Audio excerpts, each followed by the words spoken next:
Welcome, welcome. You're here at Watch Harry. Today we present to you Hogwarts Blood Ward scanned Harry on arrival and found 79 Compulsions Dumbledore cast since 1981. Like and subscribe if you want more awesome stories. Sit back, relax, and enjoy.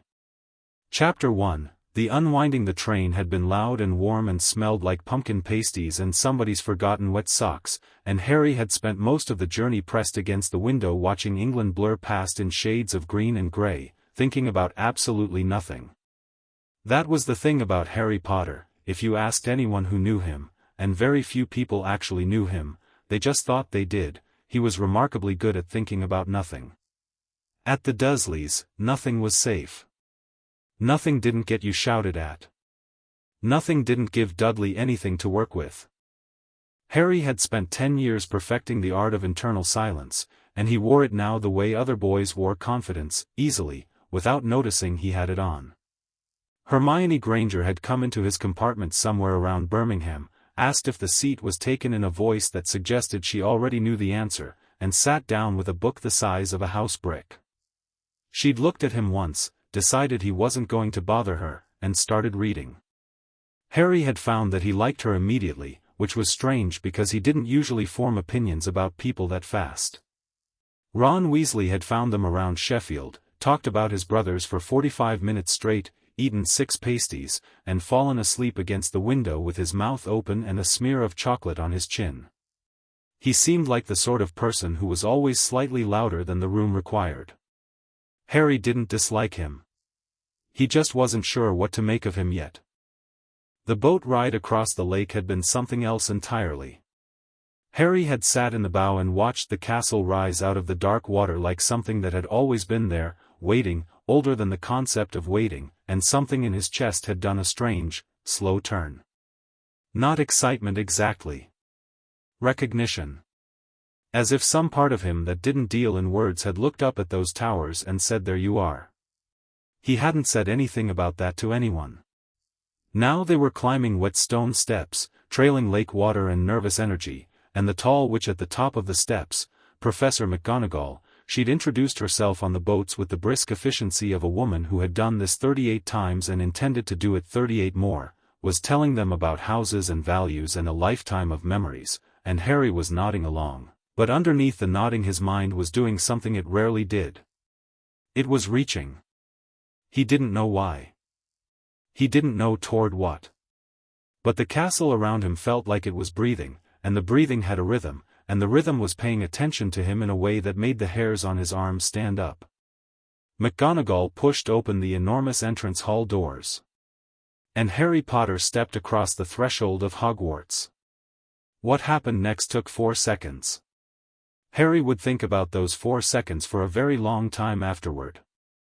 He would try to describe them once to Hermione, late at night in the common room with the fire burned down to embers, and the best he could manage was this: imagine you've been in a room your whole life where someone has been playing one note on a piano, constant, never stopping, and you've lived so long with that note that you stopped hearing it entirely, you forgot music had more than one note, you forgot there was such a thing as silence, and then the note stops. All at once. And the silence isn't empty. It's full. It's enormous. And you can hear everything. Hermione had looked at him for a long moment and said, very quietly, "Harry. That's terrifying." "Yeah," he'd said. It really was. But that was later. In the moment, what Harry experienced was not terrifying. It was, he struggled even thinking about it, like a fist unclenching. Somewhere behind his eyes, somewhere that wasn't a physical place, something that had been held tight for so long it felt like bones simply let go.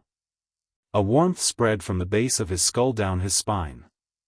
His vision went white for half a breath, then sharpened to something extraordinary, every candle in the entrance hall suddenly individually visible, every face in the crowd around him suddenly readable, suddenly textured and complex, and there in a way faces hadn't been before, like he'd been looking at everything through gauze and someone had just pulled it away.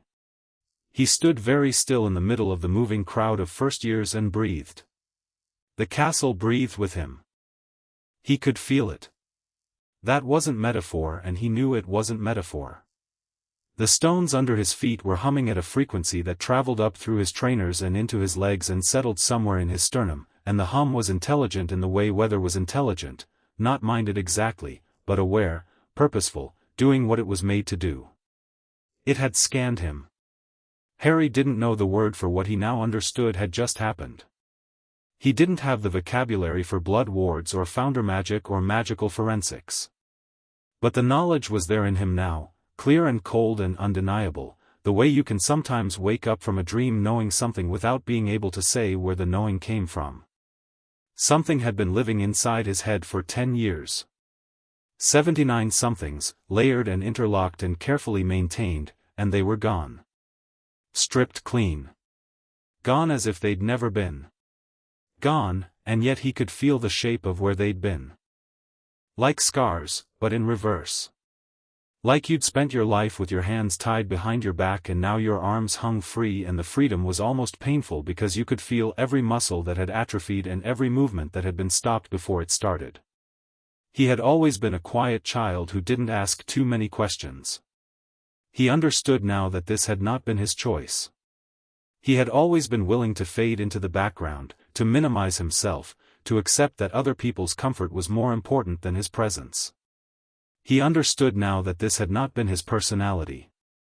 He had always felt a dim, formless gratitude toward Albus Dumbledore, whom he'd never met, the man who had placed him with the Dursleys for his own safety, who watched over him from a distance, who clearly had Harry's best interests at heart. He understood now, with a clarity that was almost surgical, that this gratitude had been installed. Harry stood in the entrance hall of Hogwarts and did not move for 4 seconds, and in those 4 seconds became, for the first time in his life, entirely himself. Then Hermione bumped into his shoulder from behind and said, "Harry, you've stopped walking," and he started walking again. "Are you all right?" she said, falling into step beside him. The crowd of first-years was funneling through a set of doors into a corridor, following McGonagall's straight-backed figure like ducklings following a particularly formidable duck. "You went very pale." "I'm fine," Harry said. Then he stopped, because the word fine tasted like a compulsion, and he'd just had 79 of them removed, and he was done with words that tasted like compulsions. "Actually, no. Something happened when I walked in." Hermione turned to look at him with the focused, slightly intense attention she gave to things that interested her, which was to say the same expression she'd had while reading her house brick of a book on the train. "What kind of something?" "I'm not sure yet. I'll tell you when I've worked it out." She held his gaze for a moment, measuring. Then she nodded, accepting this completely, and faced front again. Harry filed the nod away. He filed away the fact that she hadn't pushed, hadn't dismissed it, hadn't suggested he was imagining things. He was building a picture of Hermione Granger, and so far it was a good picture. Ron appeared on Harry's other side, still looking slightly rumpled from his nap. "Where'd you think they're taking us?" "My brothers wouldn't tell me anything useful about the sorting, just kept making up things about fighting a troll," George said it, "or maybe Fred, anyway it's definitely not a troll, there'd be screaming." "It's not a troll," Harry said. "How do you know?" "Because there are 400 students asleep upstairs, and if every year involved fighting a troll at least one of them would have mentioned it in a letter home and word would have gotten around." Ron blinked. "That's, actually a really good point." Harry wasn't sure why he hadn't always reasoned like this. He suspected he knew. The Great Hall was overwhelming in the way that large beautiful things are always slightly overwhelming, the 1,000 candles floating above, the night sky impossibly present overhead, the 4 long tables packed with older students who were all staring at the incoming first years with varying degrees of curiosity, amusement, and territorial assessment. Harry took it in quickly, cataloguing it, filing it, then moved his attention to the moth-eaten hat sitting on a stool at the front of the room. He'd expected to feel nervous. He wasn't nervous. He was curious. The Sorting Hat song was entertaining, a genuine piece of performed magic, personality embedded in old stitching, which was objectively remarkable if you stopped to think about it, which Harry did. He watched the hat closely while it sang, trying to understand the mechanism, and by the end of the song he had a reasonable working theory about how it read minds, which was that it didn't exactly read them so much as it listened for the note you were already playing. Harry's note, he thought, was going to be pretty loud tonight. McGonagall began calling names in alphabetical order. Hannah Abbott went to Hufflepuff. Terry Boot went to Ravenclaw. Lavender Brown went to Gryffindor and squealed with delight. Harry watched each student walk up, sit down, put on the hat, and come out the other side wearing a label, and he thought about labels, and what it meant to choose one, and whether the hat actually chose or whether it just confirmed. Granger, Hermione. Hermione walked up very straight, sat down, placed the hat on her head, and the hat took precisely 4 seconds to shout, Ravenclaw. Hermione was already halfway back to standing when it finished the word. She looked briefly, brilliantly happy, the particular happiness of someone who has been put somewhere that fits. Harry caught her eye across the room and she gave him a small nod, and he gave her one back, and that was that. Ron elbowed him. Thought she'd be Gryffindor. Did you? Harry said. Didn't you? Harry watched Hermione sit down at the Ravenclaw table, where several of the older students were already leaning toward her with the unmistakable posture of people who'd just spotted someone interesting. No, he said honestly. She's too interested in being right to care much about being brave. Those aren't the same thing. Ron looked at him oddly. You're a bit different to what I expected. What did you expect? I don't know. More nervous? Harry considered this. I think I would have been, he said. Earlier. I think I was supposed to be. Ron opened his mouth to ask what that meant, but McGonagall called Longbottom, Neville, and they both turned to watch. Neville walked to the stool the way a man walks to a firing squad, upright because he'd decided to be upright, not because it came naturally. He sat down and jammed the hat over his ears and then there was a very long pause. Almost 2 minutes. The hall murmured. Some of the older students whispered. Harry watched Neville's hands, which were gripping the edges of the stool so hard his knuckles had gone white. The hat eventually said, Gryffindor, and Neville stood up on legs that seemed uncertain about whether they were going to cooperate, tripped slightly on the way to the table, caught himself, and sat down at the end of the bench looking like he expected someone to tell him there'd been a mistake. Harry looked at Neville and saw something that without the compulsions he was certain he'd never have been able to see so clearly, a boy who was genuinely, considerably braver than he believed himself to be, and had been told otherwise so many times that the lie had become load-bearing. He filed this away too. He had a feeling Neville was important. Malfoy, Draco. The blonde boy he'd met in Diagon Alley walked to the stool with the practiced ease of someone performing nonchalance, and the hat had barely touched his head before it called, Slytherin. Draco walked to the green table with his chin up and his eyes moving, scanning, assessing. He found Harry in the crowd waiting to be sorted and his gaze stopped there for a moment, cool and appraising. Harry looked back at him steadily. Draco looked away first, but he did it slowly, the way you do when you're trying not to look like you're the one who looked away first. Potter, Harry. The hall went extremely quiet. Harry walked to the stool. He was aware of the attention the way you're aware of a physical weight, present, unavoidable, and not particularly interesting. He sat down and picked up the hat from the stool and placed it on his head himself, which McGonagall hadn't told anyone to do but which seemed like the logical approach, and the hat settled over his eyes and everything went dark and then a voice said, directly into the inside of his skull, well. I wasn't expecting this. What were you expecting? Harry thought back. Something considerably more managed. What happened to you, boy? The castle stripped out 79 compulsions when I walked through the door. Someone had been filing down my edges since I was a year old. A pause. The hat seemed to be processing. When it spoke again, its voice had a different quality, older, more careful, more respectful. I know. I can see where they were. That is quite something, Mr. Potter. Quite a substantial crime. Are you all right? Harry thought about the question genuinely. More all right than I've ever been. Where am I going? Where do you want to go? That's not how this is supposed to work. For most students, no.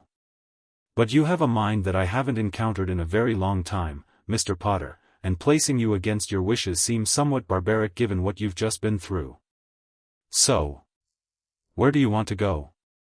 Harry thought about the 4 tables. He thought about the blue and bronze of Ravenclaw, where Hermione was already pulling a book out of her robes and gesturing at a third year who was talking to her. He thought about the silver and green of Slytherin, where ambition lived, which was not something the Compulsions had ever let him feel before but which he could feel clearly now, a clean bright thread of it running right through him. He thought about the yellow and black of Hufflepuff, where loyalty was the language. And he thought about the red and gold of Gryffindor, where Neville was sitting at the end of the bench alone, staring at his own hands. Gryffindor, Harry thought. Not Slytherin. You'd do well there. Not Ravenclaw. You're more than intelligent enough. I know. But Gryffindor needs me more than they need me. A selfless choice. No, Harry thought, and this felt important to be honest about. A strategic one. Those aren't always different, but I want to be clear about which one this is. I'm not going to pretend I'm a better person than I am. The hat made a sound that might, in an ancient sentient object with no mouth, have been a laugh. Oh, I do like you, Mr. Potter. For what it's worth, you'd have been magnificent in any of them. But you're right. They do need you. More than you know. Then it shouted, at considerable volume, the word, Gryffindor.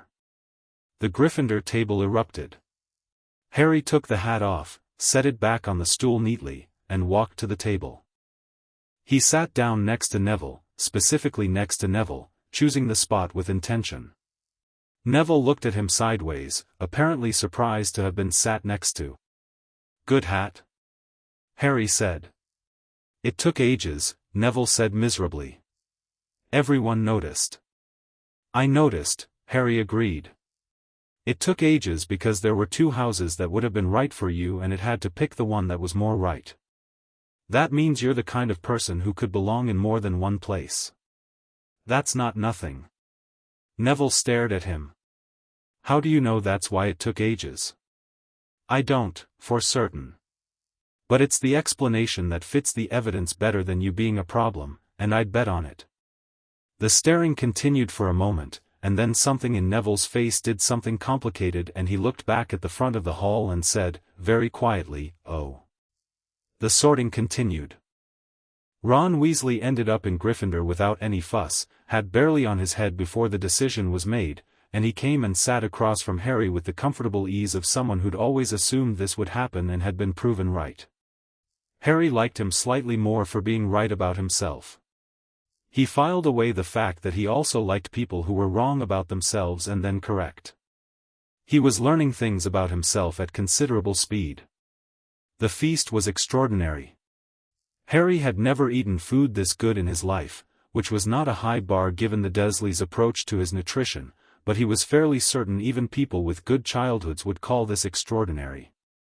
He ate with the focus of someone who'd been half-starved for 10 years, which he had been, and talked at the same time, which he hadn't particularly done before. He talked to Neville about herbology, which Neville apparently loved with a quiet desperate passion that his grandmother didn't consider suitable for a proper wizard and which Harry thought sounded fascinating. He talked to Ron about Quidditch, which Harry had never seen played but which he'd read about in Quidditch Through the Ages, one of the books he'd bought at Flourish and Blots that he'd apparently selected almost at random but now suspected something in him had been reaching for even then, and had an instinctive mechanical grasp of, the geometry of it, the physics. Ron started drawing plays on a napkin with a gravy-stained finger. Percy Weasley appeared at the end of the table at one point to introduce himself as Gryffindor prefect and deliver what sounded like a memorized speech about rules and curfews and the importance of academic excellence. Harry listened with complete attention and asked one clarifying question about the specific grounds rules around the restricted section, and Percy, clearly not used to first years who asked intelligent questions rather than making fun of him, answered in full and then visibly didn't know what to do with himself. "Did you just make Percy Weasley happy?" Ron said, staring at him. "I asked him a genuine question." He knew the answer. People like knowing answers to genuine questions. "He's my brother and I have never once made him happy. You've been making fun of him since he became prefect. I've known you 4 hours and I can already tell that." Ron opened his mouth. Closed it. Opened it again. "How?" "The way you braced when he walked over. Like you were expecting to be embarrassed and were already building the joke." Ron stared at him for a long moment. "Hermione was right," he said, finally. "About what?" "She said, on the train, after you went back to sleep, she said you were different. I thought she was just being Hermione." Harry raised an eyebrow. "Different how?" "Like you were paying attention to things most people aren't paying attention to." Harry thought about 79 compulsions and the shape of the space they'd left behind. He thought about 10 years of watching the ground and learning to notice the footsteps of people who wanted to hurt him because it was the only way to stay safe. He thought about the fact that all of that watchfulness, all of that careful environmental reading, had been happening under a thick gauze of magical sedation, and the thought of what he might be capable of now that the gauze was gone was genuinely remarkable. "I'm paying more attention than I was this morning," he said, which was accurate and didn't require further explanation. Dumbledore stood up. Harry looked at him for the first time with eyes that weren't tilted with compelled gratitude, and what he saw was this: an old man of considerable presence, white beard, half-moon glasses, the slightly theatrical quality of someone who had performed himself for so long the performance had become genuinely natural. Warmth in his eyes that looked real because it probably was real. And behind the warmth, watchfulness. Constant, calculating watchfulness. Dumbledore scanned the first-year students with the practiced ease of someone conducting a routine check, and his gaze passed over Harry, and then came back to Harry. And stopped. Harry held the gaze without blinking. Dumbledore's expression didn't change. Not a flicker. The man was extraordinarily controlled. But Harry, paying attention the way he was paying attention now, the way he'd never been allowed to pay attention before, saw the moment. The tiny recalibration. The microsecond of a man who had looked at a thing and found it different from how he had left it, and was deciding what to do about that. Then Dumbledore smiled, warm and grandfatherly and unrevealing, and said his few words about start-of-term notices, and Peeves, and the forest, and food appeared to become dessert, and the moment passed. But it had happened. And Harry had seen it. And he filed it away alongside everything else. The walk up to Gryffindor Tower was a long one. Percy led them through corridors that moved and portraits that stared and one staircase that clearly went somewhere different from where it had been going a moment ago, because Percy sighed and said, "Not again," and redirected them crisply. Harry walked near the back, watching the castle. The castle watched back. He could feel it more clearly now than he had in the entrance hall. Not aggressive. Not threatening. Something older than that, something that functioned in geological time, patient and thorough and currently entirely focused on him. The stones under his feet were still humming. The warmth in his sternum hadn't faded. If anything, it was stronger here, deeper in the castle, further from the threshold where it had begun. It had done something to him. Not just remove things. It had done something positive. He could feel it in the way his mind moved, faster, but not frantic. Clearer, but not cold. As if someone had cleaned windows he hadn't known were dirty. He fell into step beside Neville at the back of the group. "You feel anything when you crossed the threshold earlier?" he said, quietly. Neville looked at him. "When we came in?" No. "Should I have?" "Not necessarily. I'm just asking." "I felt nervous," Neville offered. I've been nervous since the letter came, actually. Gran was so, she was very insistent about expectations. It's fine. He said the last part quickly, the way people do when something isn't fine and they've learned that claiming it's fine ends the conversation sooner. Harry let it sit for a moment. Then, what are the expectations? Neville hesitated. That I'll be good enough. That I'll prove. He stopped. My parents were very good wizards. They were aurors. Gran thinks I need to live up to them and I'm not sure he stopped again. You don't have to live up to them, Harry said. You have to figure out what you are. Those are completely different projects and conflating them is going to make you miserable. Neville was quiet for a moment. Then, how old are you? 11. You sound different. I've been told that a few times tonight. It's not a bad thing, Neville said quickly. I know what you meant. Thanks. Harry looked at him sidelong. You're going to be good at this, you know. Not because of your parents. Because you walked up to that stool tonight when you were terrified and you sat down and you put the hat on. That's the thing. That's the whole thing. Neville looked at him for a long time. You barely know me, he said. I know, Harry said. I'm still right. Something shifted in Neville Longbottom's face. Not a dramatic transformation, not a sudden spine straightening or a new light in his eyes, nothing that cinematic. Just a small, careful loosening, like a window latch being opened a centimeter. It was enough.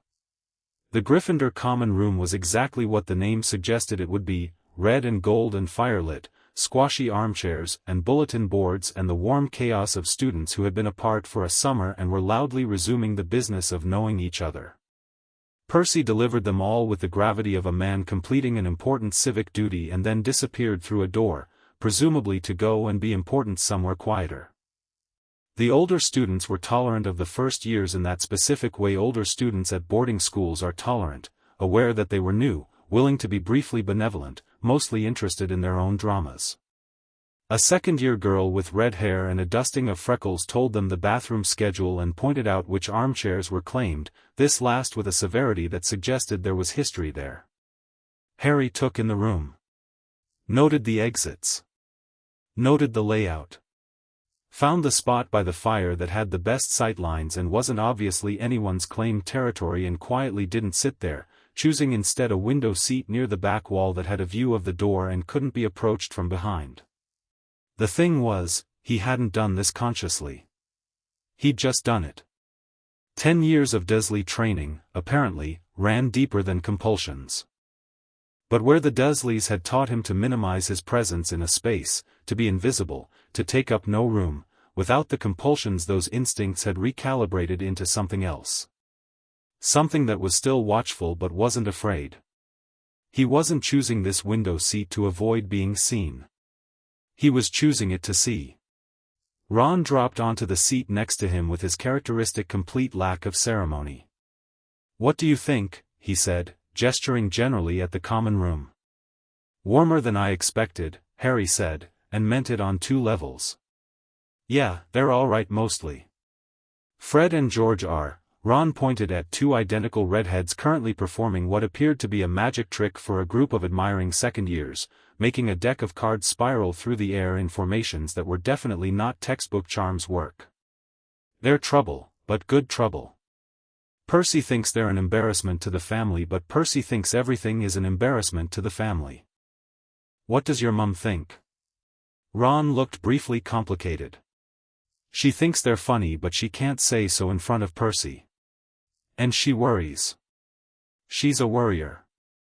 Harry thought about Mrs. Weasley, whom he'd met only briefly at the platform but who had given off the immediate impression of someone who loved very large and very loudly and considered this her greatest accomplishment. He thought it sounded nice. He didn't say this. What are you going to do? Ron said. Tomorrow, I mean. First day. Harry thought about the compulsions. About the 79 individual knots of someone else's will unraveled from his mind. About Dumbledore's eyes stopping on him at dinner, calculating, recalibrating. About the castle that was still humming faintly through the floor even here, even in the common room, recognizant and attending. "Talk to Hermione," he said.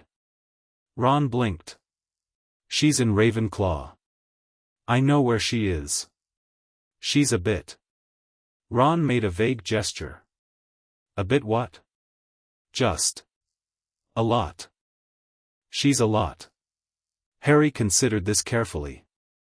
"Ron," he said, with the patience of someone who has just had their entire cognitive landscape reconstructed, "Hermione Granger is the sharpest person in our year and she knows it, and it makes people uncomfortable, and that discomfort is their problem, not hers. She's also, so far, the only person I've met today who didn't try to tell me who I'm supposed to be." Ron looked a bit stung. "I didn't tell you who to be." "No, you didn't. You're doing all right." Harry said this without cruelty, and Ron seemed to understand it was meant as a genuine assessment. "I just think Hermione's more important than people are going to give her credit for, and I'd rather start from that position than spend 2 years underestimating her and then discover I was wrong." Ron chewed on this. "You're not what I thought you'd be," he said eventually. "What did you think I'd be?" "Famous.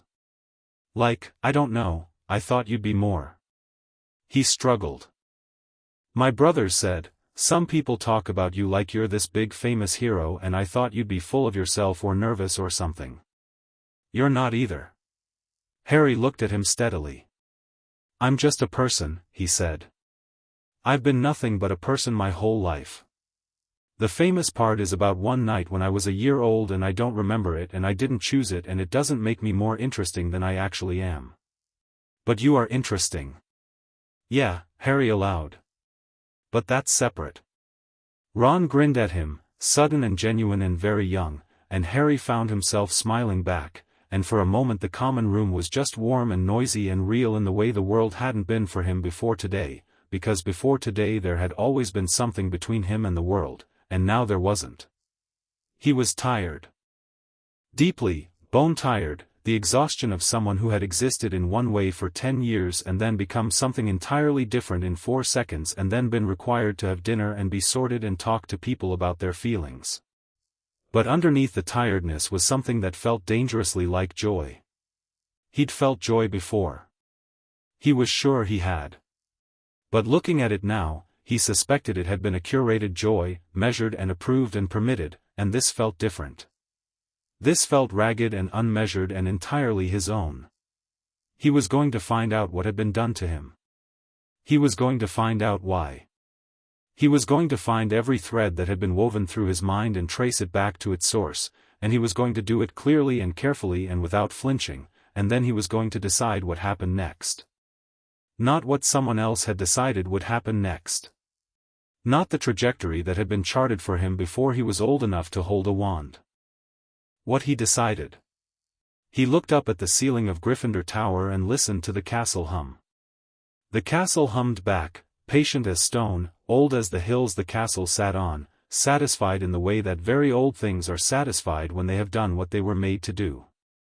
"I know," Harry thought at it, without words, without quite meaning to. "I know. I heard you. I'm here." The hum deepened slightly, like an instrument finding its pitch, like a room finally hitting the right acoustics. Like something very large and very old settling into wait, because it had found what it was waiting for, and it wasn't going anywhere. Harry Potter closed his eyes in the window seat of Gryffindor Tower and for the first time in his life fell asleep as himself. Chapter 2, The Shape of What Was Taken. Harry woke before anyone else. He lay still for a moment in the unfamiliar bed, 4-poster curtains drawn, listening to the sound of 5 other 11-year-old boys breathing in the rhythms of people who had no particular reason to be awake yet. Someone, Ron, probably, was snoring with a dedication that suggested it wasn't his first time. Outside the window, gray pre-dawn light was just beginning to soften the dark. Harry stared at the canopy above him and took stock. This was something he'd always done, the morning inventory, a habit built from years of privet drive mornings where the first few seconds after waking were the most important ones. Assess. Calibrate. Decide who you need to be today. The Dursleys had made him good at it. What was different now was what the inventory turned up. He felt sharp. Not the sharpness of someone who'd slept well, though he had, the sharpness of a blade that had been sitting in a drawer wrapped in cotton wool for a decade and had just been unwrapped. His mind moved differently than it had yesterday morning, before Hogwarts. Connections formed faster. The edges of thoughts were cleaner. He'd noticed last night, when he'd been talking to Ron and Neville, that he was processing several things simultaneously, and it felt entirely natural, tracking the room's social dynamics, listening to the conversation, building working theories, and it hadn't tired him out. It had felt like breathing. He wondered what he'd been like without the compulsions. What kind of child he would have been.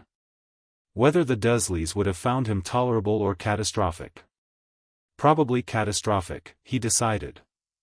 An unmanaged Harry Potter at age 5, curious and perceptive and impossible to convince to accept less than he deserved, Vernon Dursley would have had an aneurysm within a fortnight. He almost felt something about that. Not quite sadness.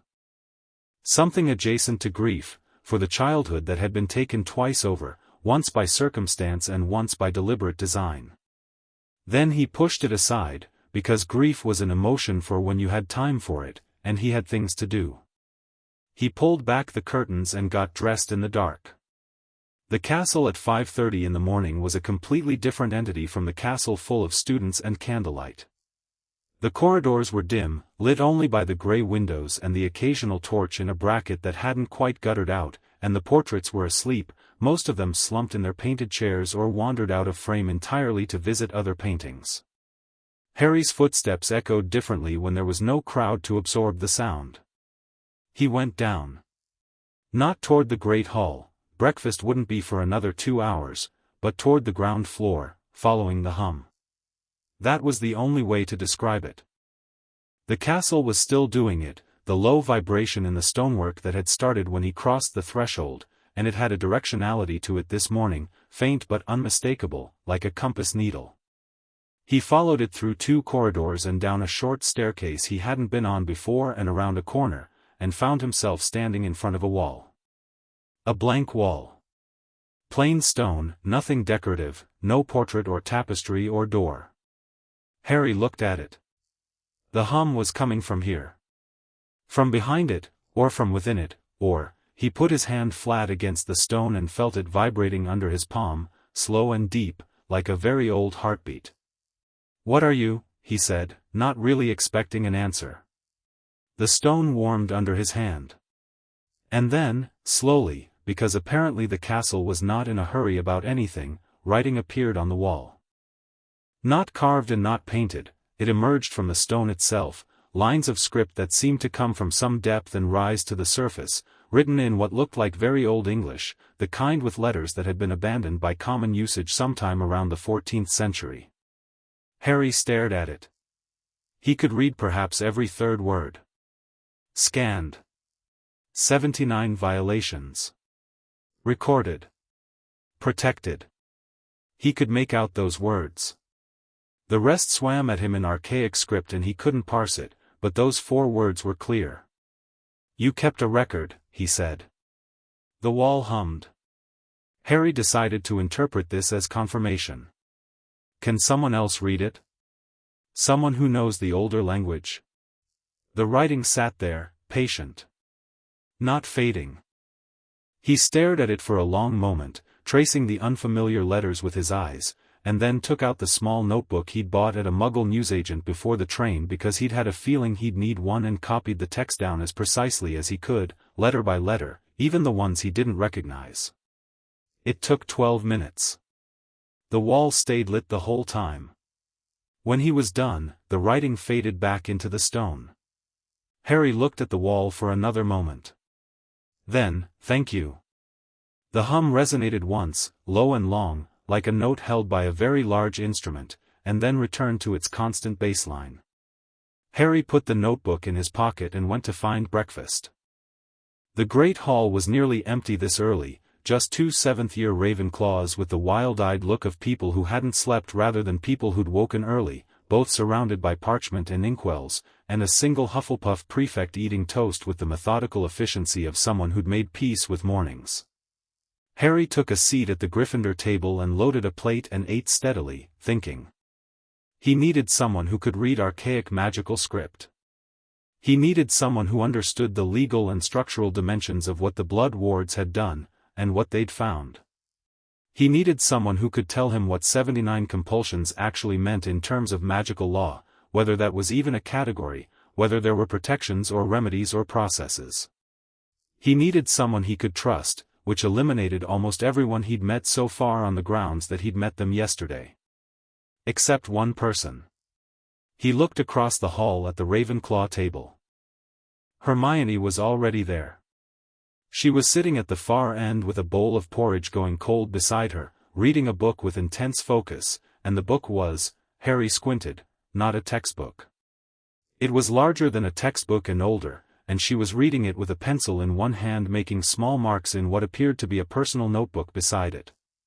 He picked up his plate and walked across the hall and sat down across from her. She looked up. Registered who it was. Looked back down. Then looked up again. You're not supposed to sit at other houses' tables. I know, Harry said, and started eating. Hermione looked at him for a moment. Then she looked around the empty hall. Then she put down her pencil and said, What happened yesterday? When? When you stopped walking in the entrance hall. You said something happened. I said I'd tell you when I'd worked it out. Have you worked it out? Harry looked at her. Enough of it. Enough to need help with the rest. He paused. How much do you know about the Hogwarts Blood Wards? Hermione's eyes lit up with the immediate, unmistakable brightness of someone encountering a question they've thought about but haven't had reason to discuss.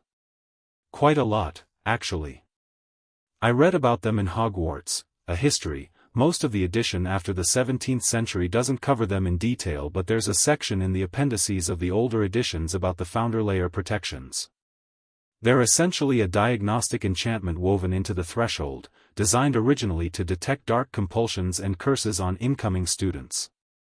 The Founders were particularly concerned about, they fired when I walked in, Harry said. Hermione stopped. They scanned me, Harry said. And they found 79 compulsions. And they removed all of them. The silence that followed was the particular silence of a very intelligent person receiving information that is reorganizing their worldview in real time. Harry watched Hermione's face as she processed it, the initial shock, the immediate pivot to analysis, the rapid catalogue of implications, and it was, frankly, impressive to watch. 79, she said. Not a question. She was testing the number, feeling the weight of it. 79. The castle wrote it on a wall this morning. It kept a record. Of course it kept a record, that would be standard for a. She stopped herself, refocused. Harry. 79 compulsions on an 11-year-old. That's not, do you understand how many that is? A single loyalty compulsion is already considered deeply illegal under Section 9 of the, I didn't know they were there, Harry said. That's the point. I didn't know any of them were there. They've been there since 1981. The wall said since 1981. Hermione was very still. Since the night my parents died, Harry said, and he found he could say it clearly, without the peculiar fuzzy distance that had always surrounded the topic of his parents in his mind. No fuzzy distance now. Just the fact of it, clean and painful in the way clean things are painful when they're pressed against something that matters. Someone cast 79 compulsions on a 1-year-old child starting the night his parents were murdered. Who? Hermione said. Not who could have. Just, who? The wall had the signature. I copied the text but I can't read most of it, it's in very old English. I need someone who can read it. He paused. I also need to know what the legal implications are. Whether there's a process. Whether the record the castle kept constitutes evidence. Hermione was quiet for almost a full minute, which Harry had already identified as unusual for her. When she spoke again, her voice was different, not louder, but more deliberate. The voice of someone building an argument rather than exploring one. The magical record kept by the founder wards would be considered primary evidence under the Wisengamot Evidence Act of 1692. It predates any later legislation that could complicate its admissibility. There would need to be a certified magical examiner to formally extract and authenticate it, but the raw record is legally sound. She picked up her pencil. You said you copied the wall text. Can I see it? Harry produced the notebook and slid it across the table. She read it. Her eyes moved fast, scanning. She pulled her own notebook over and started writing. Some of this is Middle English, some is Old French. The founders had different linguistic backgrounds. Hufflepuff's contributions are always in a kind of hybrid dialect. There's a paper about it in the. She was writing while she talked, translating, cross-referencing from what was clearly a formidable internal library of already memorized information. This section here, she tapped a cluster of copied letters. This is a legal notation. Like a formal charge sheet. It's listing the specific violations. Can you read them? Most of them. Her voice was careful now, the way people are careful when they're trying to stay analytical and the subject matter is making it hard. Memory suppression. 6 counts. That means 6 specific memories removed or altered. She looked up. Loyalty imprinting. Emotional dampening, Harry, emotional dampening casts, there are 4 of them listed, those would affect my capacity to feel things at full strength, Harry said. Yes. I'd worked that one out. Instinct suppression, Hermione continued, and her voice was getting quieter with each one, the quietness of someone who is being very careful not to show anger because the anger is very large. 5 counts. Cognitive, this word, cogniti, cognitive limiters. Harry, that means, someone slowed down my mind. Yes. She put the pencil down. 2 counts of that. Harry ate a forkful of eggs. He was aware that this should feel worse than it did, and understood that the not feeling worse was itself interesting information about his current state of mind. He wasn't numb. The compulsions were gone. He simply had a very good capacity, apparently, for looking at hard things clearly. Maybe that was who he was without the dampeners. Maybe he'd always been built for this. There's a final notation, Hermione said. She was looking at his copied text very carefully. I can only make part of it out. It's listing, a name. A magical signature, encoded in the ward script. I recognize the encoding format from the Hogwarts ward documentation, but the actual name is in a cipher I'd need to.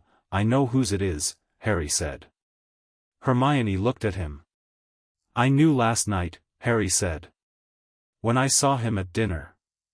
There was, something clicked. I don't have proof I could give a court yet. But I know. Who? Harry met her eyes. Albus Dumbledore.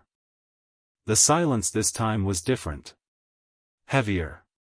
Hermione set down her pencil with the care of someone setting down something fragile. That's a very serious accusation. Yes. He's the supreme mugwump and the chief warlock, and, I know. If you're wrong, I'm not wrong. He said it without aggression, without defensiveness. Just a fact, placed on the table beside the porridge and the notebooks.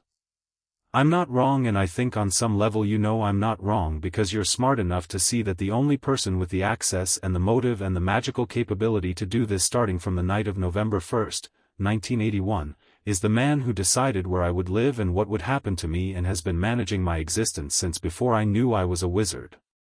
Hermione was quiet for a very long moment. Okay, she said. Okay. Okay, I believe you. And okay, I'll help you. She pulled his notebook back toward her and began writing again, faster now. We need 3 things. We need someone to formally authenticate the ward record. That needs to be a current or former Wisengamot member with certified examiner credentials. We need the cipher broken to formally attach the name to the signature. And we need to understand the full scope of what was done so that when this goes in front of anyone official, the picture is complete and unambiguous. Harry looked at her. She was 11 years old and she was building a legal strategy before 8 in the morning, and she hadn't hesitated for more than 2 minutes once she'd decided to believe him. "I'm glad you're in this castle," he said. She glanced up, slightly surprised by the directness of it. Then, quietly, "So am I." Classes started at 9, and Harry discovered that his relationship with academic magic had been comprehensively altered by the removal of cognitive limiters. Charms first, with Professor Flitwick, a small man with a squeaky voice and the unmistakable bearing of someone who had been exceptionally good at something physical in his youth, and still moved like it. He set them to work on the simplest possible charm, a basic levitation, and moved between the desks with cheerful encouragement. Harry looked at his wand, thought about levitation, not the word, not the instruction, but the mechanism, the transfer of intent through the wood and core and into the air around the feather, the way magic wanted to move when you gave it a direction, and flicked his wand and said Wingardium Leviosa, and the feather rose to exactly eye level and stopped there, steady as if it was attached to something. Flitwick made a small sound of genuine surprise. Harry let it down gently and did it again, this time guiding it through a slow arc, feeling the way the magic responded to subtle adjustments in his intent. It was extraordinarily intuitive. Like learning to ride a bike and discovering your body already knew how to balance. On his left, Ron was swishing with increasing frustration, muttering the incantation, and his feather sat with supreme indifference. On his right, Neville's feather had risen about 3 inches and was quivering heroically. Harry watched Neville's grip on his wand, too tight, knuckles white, the tension in his wrist working against the movement. "Loosen your grip," Harry said quietly. "And breathe out when you do the swish. Don't hold your breath." Neville looked at him. "Try it." Neville loosened his grip, took a breath, breathed out as he swished, and his feather shot up to the ceiling and knocked over a stack of books on the shelf above them. Flitwick spun around and peered up at the feather clinging to the ceiling plaster. "Oh, well done, Mr. Longbottom, a tad enthusiastic but excellent core engagement, yes, very good." He beamed at Neville, made a note, and moved on.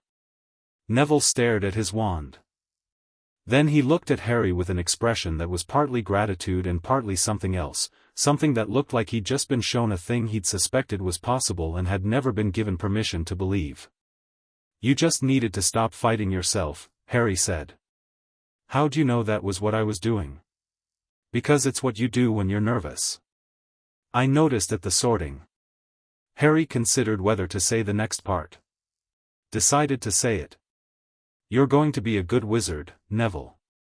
The raw ability is there. The problem is purely technical, and technical problems have solutions." Neville didn't say anything. He looked back down at his wand and did the levitation again, feather rising smooth and controlled this time, and the expression on his face was extraordinarily quiet. Like someone who had just discovered a room in a house they'd lived in all their life. Ron leaned over. "Can you tell me too?" Harry looked at Ron's wand grip, which was wrong in a different way, too loose, casual, treating it like a TV remote rather than a tool that required engagement. "You're not taking it seriously enough," Harry said. "You know the motion already from watching your brothers, so you're going through it on autopilot. Actually think about what you want to happen. Picture the feather moving. Mean it." Ron looked faintly offended, then looked at his feather, then looked like he was trying very hard to mean something, and on the 4th attempt the feather jumped 6 inches into the air, bobbled wildly, and dropped. But it had moved, and Ron's grin was enormous. Flitwick stopped at their desk at the end of the lesson and looked at Harry's still floating feather. Harry had kept it going throughout, experimenting with control, and said, with genuine curiosity, "Mr. Potter, would you say the levitation feels natural to you, or are you working at it?" "Natural," Harry said honestly. "Almost automatic. Is that unusual? Flitwick blinked several times. For first year, first lesson work, yes. Quite unusual. He made a note. Do you have any prior training? No. Family practice at home? My family are muggles. Flitwick looked thoughtfully at the feather, which Harry was now idly guiding in small circles. Well. We shall see how you progress. Very impressive start. Harry put the feather down and thought about cognitive limiters, and what two of them removed from an 11-year-old's mind might look like in practice. He thought he was beginning to find out. Transfiguration after lunch, with McGonagall. Harry had been watching McGonagall since the boats. She was the kind of woman who had spent decades acquiring a perfectly calibrated exterior, precise and controlled and somewhat formidable, and in Harry's experience people who worked that hard to be controlled either had a great deal of emotion they were managing or a great deal of information they were protecting, and sometimes both. McGonagall began class as a cat sitting on her desk, which was genuinely impressive, and transformed into herself mid-stride with the kind of practiced ease that comes from doing something so many thousands of times it has become muscle memory. She introduced transfiguration, covered the theory, distributed matchsticks, and told them to turn them into needles. Harry picked up his matchstick and looked at it. Wood grain. Slightly rough end where the red sulfur tip had been removed. He thought about metal. About needles. About the specific sharpness of something precisely made, and the geometry of changing one material's nature into another, which wasn't about force, it was about, persuasion was the wrong word, but it was the nearest one, convincing the thing to be something else. He concentrated and touched his wand to the matchstick and felt the magic move through him with the same automatic ease as the levitation, and the matchstick shivered and went silver and slender and sharp in about 3 seconds. McGonagall walked over. Picked it up. Examined it. Set it back down. Full transfiguration, she said, to the room, with the specific cadence of a teacher who is flagging something for the class while keeping their own reaction controlled. Mr. Potter has achieved a complete material transformation. Note the consistent sheen and the, yes, perfectly formed point. 10 points to Gryffindor. She moved on. Harry watched her move on. He'd expected slightly more reaction. Then he thought about it, and realized she'd already seen something in him tonight, last night, at dinner, when the compulsions were gone, and she was being deliberate about how she responded to what she was seeing now. She was gathering information. Good. He wanted people gathering information. He wanted people noticing the difference. At the end of class, while the other students packed up, McGonagall said, in a voice that was pitched to reach Harry without being a public announcement, "Mr. Potter, a moment." Harry stayed behind. The classroom emptied. The door closed. McGonagall looked at him across a room full of desks with matchsticks in various stages of needleness and said, with no preamble at all, "You are not the same student who arrived at King's Cross yesterday morning." Harry held her gaze. "What makes you say that?" "I've been teaching for 37 years, Mr. Potter. I saw the file before term started. I've been watching students come through those doors for longer than most of your classmates' parents have been alive." She paused. "You walked through the entrance hall yesterday evening and something changed. Not subtly. Dramatically. Your demeanor, your engagement, the way you hold your body, even the way you look at people. It's as if someone lit a lamp." Harry considered her for a moment. McGonagall was not a woman to be handled or managed. She was a woman to be leveled with. "The blood wards fired when I crossed the threshold," he said. "They found 79 compulsion charms on me. They removed all of them."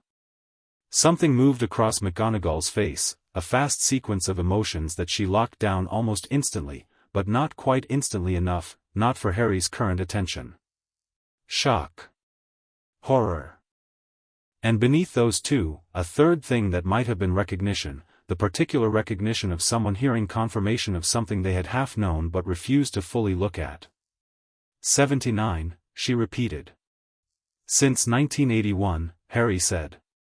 I have a partial translation of the ward record. The signature cipher still needs breaking but, since 1981, McGonagall said quietly. She wasn't interrupting him. She was somewhere else for a moment. Professor. Harry waited until she came back. I'm going to pursue this. I need people with authority who I can trust, and I need them before whoever cast those compulsions realizes they're gone and decides to do something about it. He paused. I think you know who cast them. McGonagall's jaw tightened. A fraction of a millimeter. I know nothing of the sort. Okay, Harry said. But I think you've wondered. And I think what I just told you is making you wonder a lot harder right now. The silence stretched. A portrait on the wall, a medieval wizard in robes that had gone slightly moth-eaten with age, had apparently woken up sometime during the conversation and was watching with open interest. McGonagall noticed, and the portrait quickly pretended to be asleep. I have a professional obligation, McGonagall said carefully, to report any concerning student welfare matters to the headmaster, Harry said. Yes. I know. And a personal obligation, McGonagall continued, and her voice shifted slightly on personal, becoming deliberate and precise, to ensure that the students in my house are safe and that any threat to their safety is addressed through the appropriate channels. She looked at him directly. There are channels that do not run through this school's administration, Mr. Potter. There are obligations that supersede professional ones when the welfare of a minor is at stake. Harry understood what she was telling him. She was telling him in the careful language of a woman who was not yet ready to say the name out loud, but who was not walking away. Flitwick, Harry said. Hermione mentioned he was on the Wizengamot. McGonagall's eyes were very sharp. She mentioned it. This morning, before breakfast. She's been helping me. Harry paused. Professor Flitwick is a certified magical examiner. He could authenticate the ward record. McGonagall was quiet for a long, long moment. Outside the window, students were crossing the courtyard in the watery autumn sunlight, shouting at each other about something that sounded like a missing timetable. A pigeon landed on the windowsill and regarded them both with the deep philosophical emptiness of a pigeon.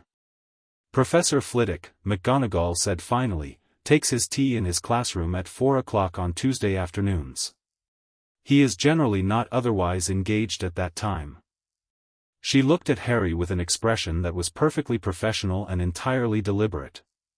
It is currently Monday. I would suggest that you and Miss Granger have your materials organized before tomorrow. She turned back to her desk and began sorting parchments with the focused efficiency of someone who was not watching Harry leave. Harry left. In the corridor, he stopped for one moment outside the door and breathed. He was building a structure, he realized. Quietly, methodically, one brick at a time.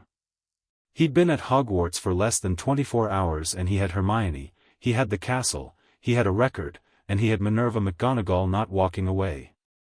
He started walking, thinking about what else he needed and where to find it. The evening was long and social in the way that first days always are, everyone settling into dormitory rhythms, arguing cheerfully about who got which shelf, Ron and Harry discovering they had almost identical taste in chocolate frog cards except Harry was more interested in the magical theory on the backs and Ron was more interested in the Quidditch statistics. Neville sat on his bed nearby working on a small cactus he'd brought from home, repotting it into a windowsill pot with a concentration that made everything else in the room seem less important.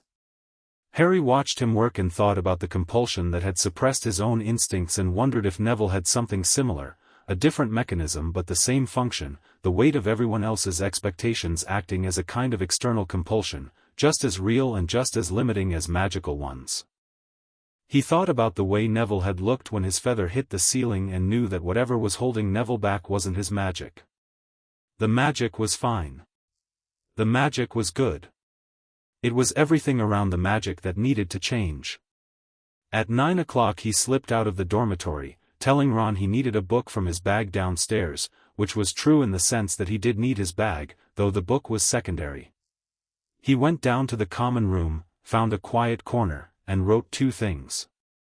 The first was a detailed account of what the blood wards had found, what he'd experienced, and what had been translated so far, a record in his own hand, dated, that could serve as a personal testimony.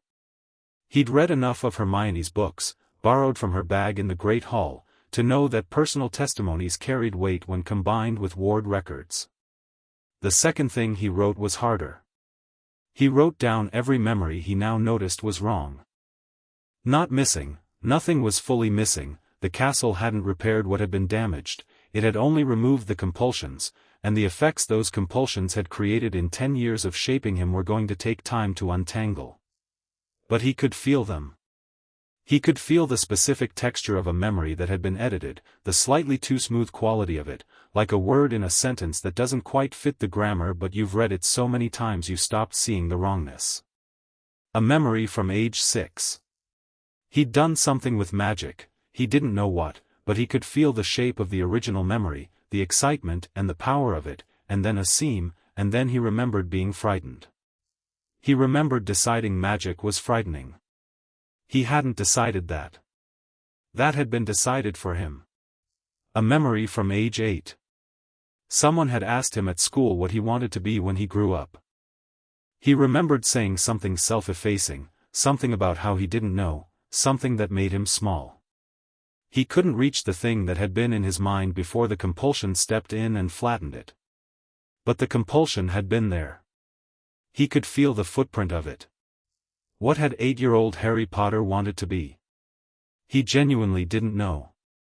And that specific not knowing, that specific absence where something personal and genuine should have been, made him feel something closer to anger than anything else he'd felt all day. Not explosive anger. Not hot anger. Something cool and precise that sat behind his sternum like a piece of ice that intended to stay there until it had been useful. He finished writing. He put the notebook in his bag. He went to bed. He lay in the dark and listened to Ron's snoring, and Neville's quieter breathing, and the wind against the tower windows, and underneath all of it the castle's hum, which had followed him up the stairs and settled into the stones of the dormitory floor, constant and patient and attending. He thought about Dumbledore. Not with fear. Not with the foggy, compelled goodwill that he could feel the phantom shape of, the space where the loyalty imprinting had been. He thought about him clearly, the way you think about a problem that is large and structural and will require careful, thorough work to address. He thought about the moment at dinner when their eyes had met and Dumbledore had recalibrated, and understood that the man was already aware something had changed, and understood that he would be thinking about it, and that Dumbledore thinking about something was not a process to take lightly. He needed to move faster than Dumbledore expected him to move. He also needed to let Dumbledore underestimate him. Not by hiding, not by playing small the way the compulsions had made him play small, but by being exactly as much as he was in a way that read as less than it was to a man who had spent 10 years believing he knew precisely who Harry Potter was, because he had spent 10 years making Harry Potter into that person. Dumbledore expected a boy who was compliant, self-doubting, and deeply, compulsively grateful.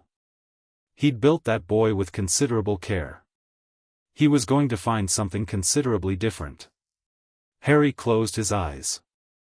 The castle breathed around him, old and sure, and Harry breathed with it. Tomorrow, Flitwick. Tomorrow, the cipher. Tomorrow, the name attached to 79 violations, written in the founder's own record, immune to erasure and immune to revision and old as the hills and twice as patient. I know, he thought, not quite at the castle, not quite at anything. I know. We're getting there. He was asleep in 3 minutes. Down in his office, several floors below, a silver instrument the headmaster had designed to monitor Harry Potter's magical and emotional state sat on its usual shelf. It was spinning frantically, the way it always did when Harry was stressed or in danger. But the readings it was producing made no sense. The cognitive signatures were wrong. The emotional profile was wrong. The dependency markers were at 0. It span in the firelight of the empty office, reporting a Harry Potter it didn't recognize, and nobody was there to read it. Up in the tower, the boy it was trying to report on slept peacefully, dreaming for the first time of things that were entirely his own. Chapter 3. The examiner. Tuesday arrived cold and sharp, the kind of early September morning that hadn't decided whether it was still summer or had already committed to autumn. The sky above the castle was the particular grey of old pewter, and the wind off the lake had teeth. Harry noticed none of this because he was already in the library at 7:15, sitting across from Hermione with the copied wall text between them and 3 books she'd pulled from the stacks before he'd arrived, which meant she'd been here before 7:15, which meant she hadn't slept particularly well either. "You decoded more of it," he said, looking at her notebook. "Most of it." She didn't look up from the page she was cross-referencing. The cipher for the signature is a variation on arithmetic encoding. It's not actually a cipher in the traditional sense, it's a magical fingerprint rendered in symbolic notation. You can't decode it the way you decode a substitution cipher. You need a reference sample. A reference sample of what? Of the caster's magical signature. Something they produced, ideally something official, that carries their magical trace. She looked up now. "Which means we can't break it ourselves." But a certified magical examiner would have access to the ministry's signature registry. Every registered witch and wizard in Britain has a magical signature on file. If Flitwick can match the notation to the registry, then the name is proven, Harry said. Formally and legally proven. Hermione paused. "Though I should tell you, I've been thinking about this since last night.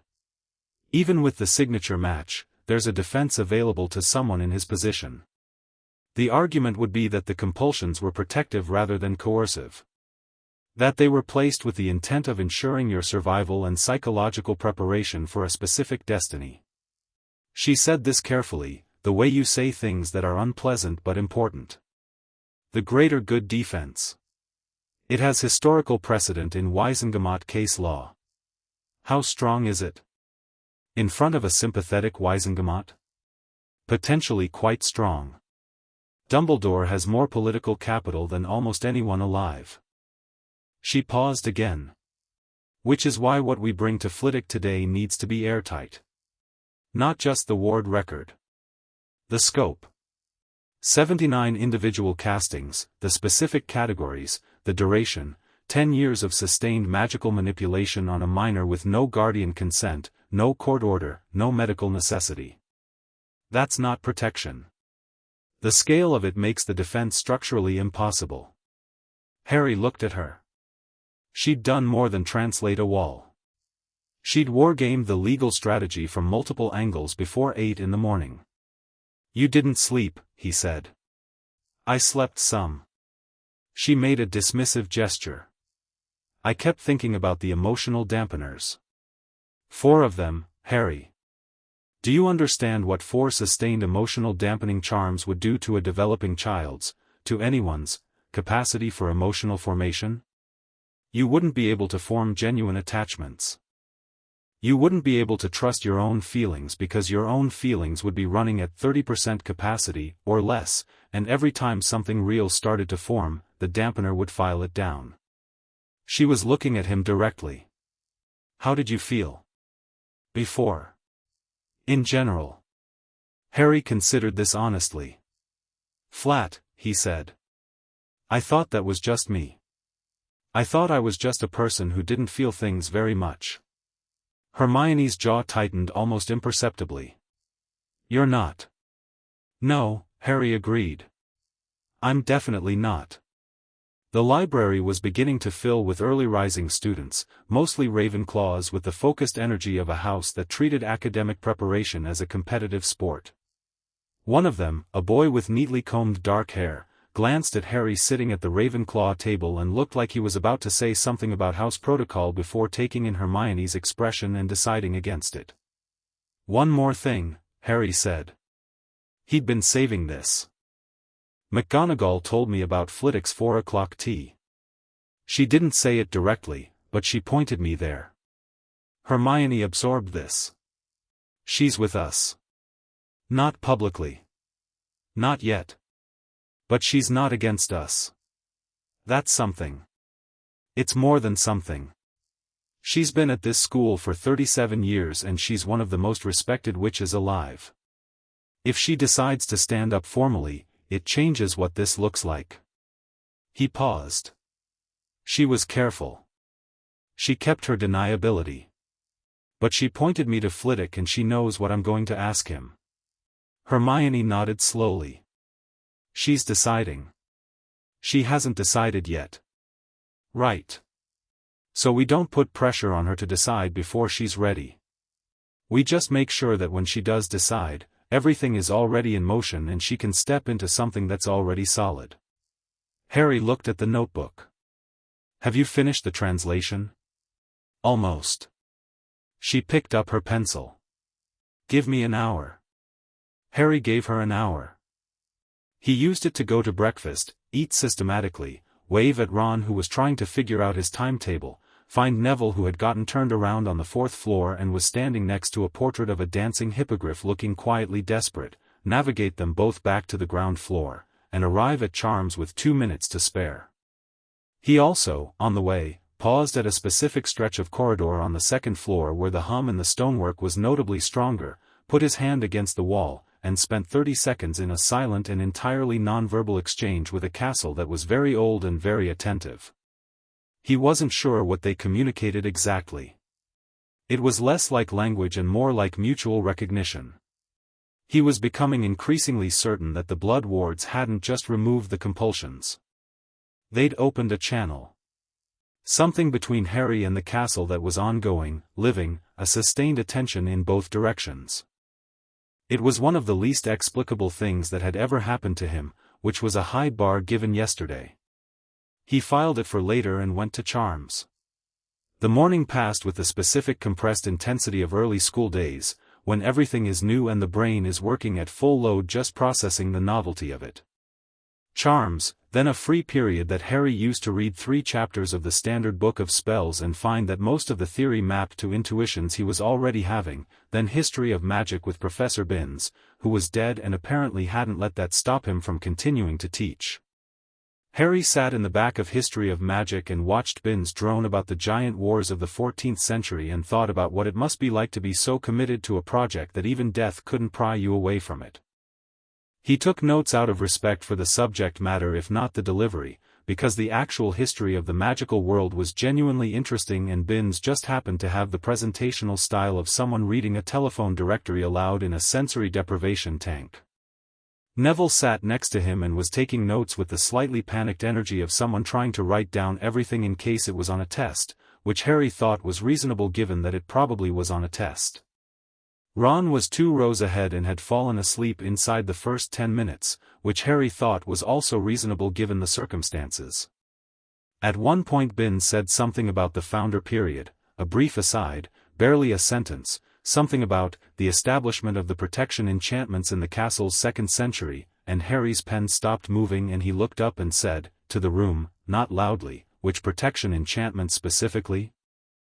The room went quiet in the specific way rooms go quiet when someone speaks unexpectedly in a class where nobody speaks because speaking has historically been both pointless and exhausting. Binns stopped. Turned his transparent head. Looked at Harry with the mild surprise of a ghost who has not been asked a direct question in several decades. "The Threshold Wards, Mr. Potter."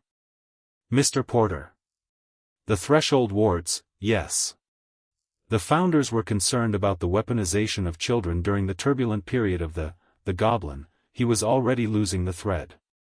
The details are covered in Chapter 7 of your What specifically did the Threshold Wards do?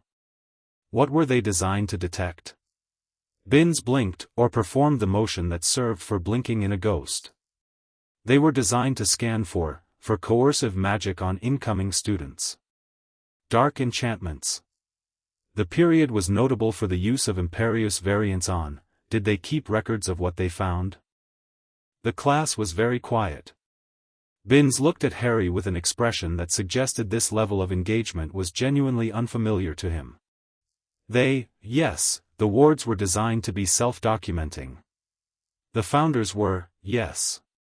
He seemed to be waking up slightly, the way very old engines warm up when asked to actually run. The record was considered inviolable. Part of the castle's legal identity. The founders specifically encoded it so it could not be altered or removed by any subsequent administration of the school. So the record, once made, is permanent. Permanent and immune to revision, yes. A matter of considerable foresight on the founders' part. The ward documentation is as old as the castle and as legally, he stopped. Seemed to surface from something. Looked at Harry with an attention that was unusual for a professor who had not been paying attention to any individual student since approximately 1765. Is there a specific reason for your interest, Mr. Porter? Potter, Harry said. Research purposes. Thank you, Professor. Binns drifted back into the giant wars. But he glanced at Harry twice more before the end of class, and the glances had a quality Harry didn't expect from a ghost, the quality of someone who has just understood something, and is deciding what to do with the understanding. Harry wrote in his notebook, "Ward record is permanent and immune to revision. Cannot be altered by school administration." Underlined it. Added a small star. Hermione found him at lunch with the translation finished and her eyes bright in the way her eyes got bright when she'd accomplished something difficult. She sat down across from him at the Gryffindor table, which she did without ceremony, which meant she'd also stopped caring about the house protocol objection, which meant something had shifted in her since yesterday morning. She slid the notebook across. Harry read it while eating. The translation was complete. 79 violations, enumerated. The categories were, memory suppression, 6 counts. Loyalty imprinting, 3 counts. Emotional dampening, 4 counts. Instinct suppression, 5 counts. Cognitive limiters, 2 counts. And then a longer category that Hermione had labeled at the top in her own handwriting, underlined twice, behavioral conditioning charms, comprehensive. 59 of the 79 were in this last category. Harry read Hermione's translation of this section carefully. Behavioral conditioning charms worked differently from the others, not direct suppression or alteration, but sustained influence, the way you train an animal not by punishing specific behaviors but by making certain behaviors feel uncomfortable at the source level, before they become actions. 59 individual conditioning charms meant 59 specific behavioral tendencies that had been systematically discouraged over 10 years. Don't ask too many questions. Don't push back. Don't want too much. Don't expect good treatment. Don't form strong attachments. Don't trust your own judgment. Don't believe you deserve more than you have. Harry sat with that for a moment. 59 charms to make a boy small. Not just manageable. Small. The final entry, Hermione said quietly. She was watching his face. Read the final entry. He turned the page. The final entry was the signature notation. 3 lines of archaic symbolic script that Hermione had not translated, because it wasn't translatable without the registry reference. It was the fingerprint, the magical identity encoded in the founder's cipher. But beneath the notation, Hermione had written a single sentence in her own hand. The notation contains an embedded magical echo, a residual trace of the caster's emotional state at the time of casting. This is not standard ward documentation. The founders appear to have recorded not just what was done, but how the caster felt while doing it. Harry looked up at her. They built an emotional record into it, Hermione said. I've never read about this before. I don't think it's documented anywhere modern. But the trace is there, I can feel the edge of it even without the formal training to read it. A certified examiner would be able to extract it fully. She paused. Harry, if that emotional echo shows intent, the actual psychological state, what the caster was thinking and feeling while placing 79 compulsions on an infant, that is the most damning piece of evidence we could possibly have. Beyond the violations themselves. The intent. Harry looked at the page for a long moment. Whatever it shows, he said, we present it. Whatever it is. He closed the notebook. We're not here to make a particular argument. We're here to show what actually happened. Hermione nodded. Then, are you afraid of what it might show? If the intent was, if there was real affection, real belief in the greater good, rather than, no, Harry said. If he believed he was doing the right thing, that's important information. It doesn't change what he did. It changes what we understand about how this kind of thing happens. He looked at her. The worst abuses in history were committed by people who were absolutely certain they were right. That's not a defense. If anything, it's the most important part of the warning. Hermione looked at him for a moment. You're going to be remarkable, she said, the way you'd make a calm observation about weather. I'm just thinking clearly, Harry said. I've been prevented from doing it for 10 years. I've got a lot of catching up to do. Ron had appeared beside Harry at some point during this exchange and was looking between them with the expression of someone who had missed a significant amount of context. What are you two doing? Research, Harry said. What kind of research? The kind that's going to change a few things. Ron looked at the notebook. Can I? Not yet, Harry said. Soon. Ron looked briefly hurt, and Harry understood the hurt. Ron wanted to be part of things, had the Weasley instinct for loyalty that ran like a current under all his bluster, and Harry wanted to give him something real rather than a partial picture that might send him off half-cocked. I'm not keeping you out, Harry said. I'm keeping you safe until there's something solid enough that knowing it doesn't put you in a difficult position. Ron frowned. I can handle difficult positions. I know. But I'd rather you chose them with full information. He met Ron's eyes steadily. Trust me for a few more days. Ron chewed on this. Then, fine. But I want to know everything when you're ready. Everything, Harry promised. 4 o'clock. Tuesday. Professor Flitwick's classroom smelled of chalk dust and something faintly floral, a charm he used to keep the air clean, and in the afternoon light it looked smaller and warmer than it did in morning classes. Flitwick himself was behind his desk with a teapot and a plate of shortbread biscuits, marking parchments with a red quill, humming something that might have been a folk song. He looked up when Harry and Hermione came in. His expression was mildly surprised but not unwelcoming. Mr. Potter. Miss Granger. He looked at the shortbread. I only have the 1 cup, but I can. He produced 2 more cups from somewhere with a flick of his wand and poured. Sit down, sit down. I had a feeling I might have a visitor today. Minerva was somewhat pointed this morning. She suggested I come, Harry said, sitting down. She didn't say what to say to you. I'll say it myself. Flitwick looked at him with his small, sharp eyes that had been in the Wizengamot, that had sat in judgment on difficult cases and looked at difficult truths. All right, he said, calmly. Say it. When I crossed the Hogwarts threshold on Monday evening, the blood wards activated.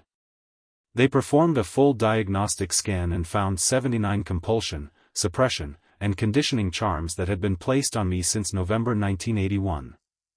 They removed all of them. Harry put the notebook on the desk. Hermione has translated the wall record. The signature cipher is intact. We need a certified examiner with registry access to make the formal match. The ward record also contains an emotional echo of the caster's state at time of casting, which we understand you would have the training to extract. Flitwick had gone very still. He looked at Harry. Then at Hermione. Then at the notebook. He picked up the notebook with both hands, the way you pick up something that might be very heavy or very fragile and you're not sure which. He read. He read slowly, turning pages, his lips moving slightly on the archaic passages that Hermione hadn't fully translated. His teacup cooled untouched. The clock on his wall ticked for a long time. When Flitwick looked up, his face had done something Harry hadn't seen it do in class. It had gone serious in a way that was different from professional seriousness. This was personal. Whatever Phileas Flitwick was feeling right now, it was not academic. The ward notation is authentic, he said. I recognize the founder in coding. This is genuine documentation. He set the notebook down carefully. You understand what you're asking me to do? Yes, Harry said. If I authenticate this record and submit it through proper channels, there is no containing what follows. It becomes a matter of public Wiesengemot record. It triggers mandatory investigation under the Magical Minors Protection Act. It cannot be, there is no walking it back. Good, Harry said. I don't want to walk it back. Flitwick looked at him for a long moment. You're not afraid, he said, with a slight wonder in his voice. No. Of the implications. Of who this points to. I know who it points to, Harry said. I've known since Monday night. The only question was whether I could prove it, and we can. The only remaining question is whether I have someone willing to authenticate the proof, and I'm hoping that's you. Flitwick was quiet. He looked at the window, where the late afternoon light was turning gold and copper, the lake visible in the distance, still as glass. I have served on the Wiesengemot for 40 years, Flitwick said, to the window more than to Harry. I was on the bench when Voldemort's supporters were tried after 1981. I sat in judgment on men and women who had done terrible things and told themselves it was necessary. And in every case, in every single case, the mechanism was the same, the belief that certain people needed to be managed for the greater benefit of everyone else. That specific people did not get to decide their own lives because the stakes were too high and they couldn't be trusted to make the right choices. He paused. I swore something, after those trials. About what I would do if I ever saw that mechanism operating again. He turned back. I am retired from the Wiesengemot, but my certification is current. The formal authentication process requires me to access the original ward record rather than a copy. The castle will cooperate, Harry said. It's been cooperative since Monday. Flitwick raised an eyebrow. You communicate with the castle? Something communicates. I'm not sure I'm the right person to explain the mechanism. A small, surprised smile crossed Flitwick's face. I've been in this castle for 40 years and I've never, he stopped. All right. Tomorrow morning, before first class, I would like you to take me to the location on the second floor where the ward notation appeared. If the original record is accessible and confirms what your copy shows, I will begin the authentication process immediately. He picked up the notebook again, looking at the signature notation. The emotional echo extraction will take additional time, it's delicate work and I'll need specific equipment from my personal collection. But the primary authentication can begin tomorrow. Hermione, who had been listening with the focused silence of someone tracking every legal implication of every word, said, Professor, what's the timeline? For the formal process once authentication begins? Flitwick looked at her with the specific appreciation of a teacher encountering a student who asks the exact right question at the exact right moment. A full formal submission to the Wiesengemot requires the authenticated ward document, the signature match from the ministry registry, witness testimonies.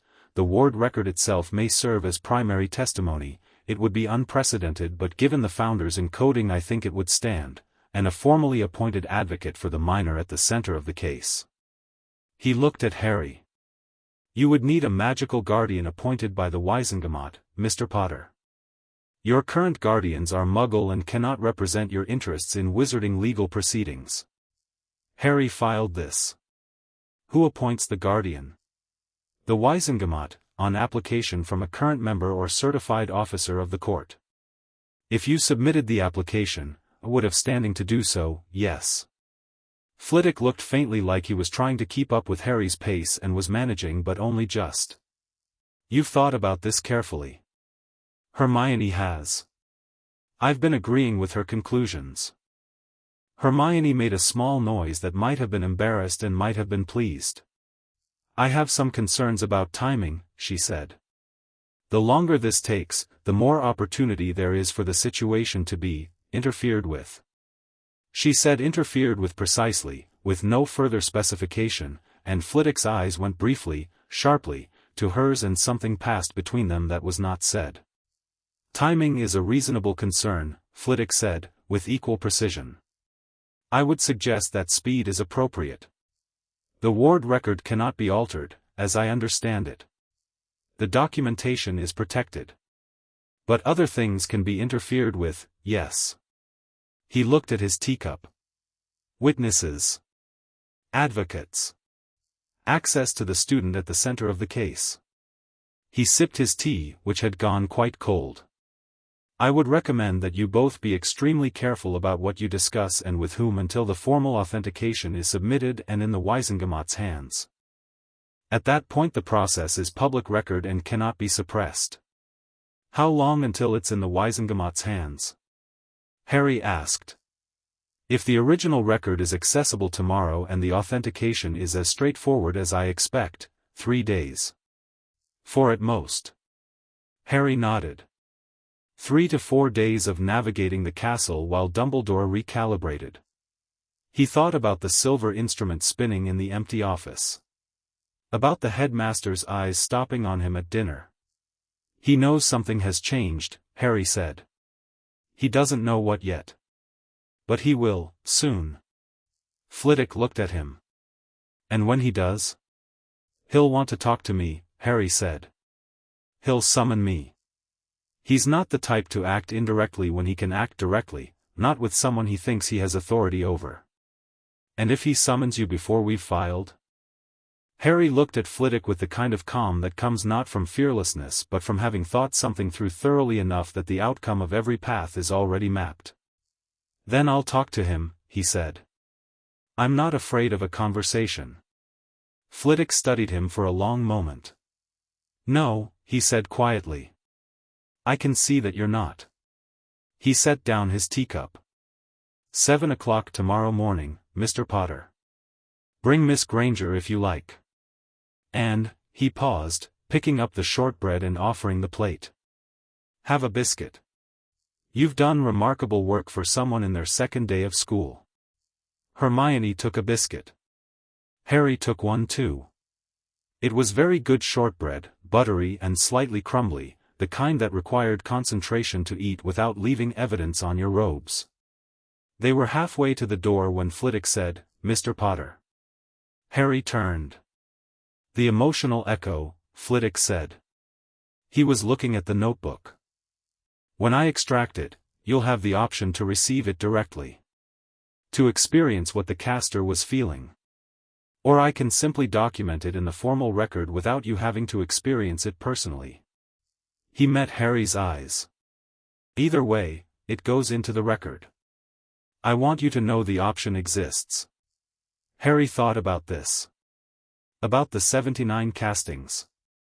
About a man standing over a 1-year-old in the dark, placing compulsion after compulsion, feeling something as he did it. "I'll decide when we get there," he said. Flitwick nodded. "Fair enough." They left. The corridor outside was busy with students heading to dinner, the normal late-afternoon chaos of a school day winding down, everyone carrying books and talking about homework and complaining about things that were small and real and completely ordinary. Harry walked through it and felt the castle hum under his feet, stronger in this part of the building, closer to whatever structural heart the blood wards lived in, and he pressed his hand briefly against the wall as he passed and the hum deepened once in response. "You keep doing that," Hermione said. She was walking beside him, watching his hand on the wall. "I know. The castle is communicating with you. Something is. Has it told you anything we don't already know?" Harry thought about it honestly. "Not in words. But I can feel, it's hard to explain. It's like having a very old, very large thing at your back. Like knowing the ground is solid." He paused. "It helps." Hermione was quiet for a moment. "Then, the founders built the blood ward specifically to protect students from what was done to you. They scanned for it, they removed it, they recorded it. They built a legal framework into the stonework of the castle in case it was ever needed." She walked for a few more steps. They built all of that knowing someone might try something like this someday. Yes, Harry said. They built it for you specifically, in a sense. In a sense. For whoever needed it. But it fired for you. Not for anyone else in recorded history, as far as we know. Harry looked at her sideways. You think it was waiting for me specifically? I think the founders were very good at a kind of magic most people don't practice anymore, Hermione said, carefully. The kind that sets something in motion and trusts it to know when to activate. Harry thought about that for the rest of the walk to dinner. He thought about founders who had lived 1,000 years ago, building protections into the stone, encoding legal frameworks in archaic script, adding an emotional echo chamber to the record not because it was standard practice but because they'd understood something, that someday, the violation they were protecting against would come from inside the institution, from someone with authority and good intentions and the absolute conviction of their own righteousness, and when that day came you would need more than evidence.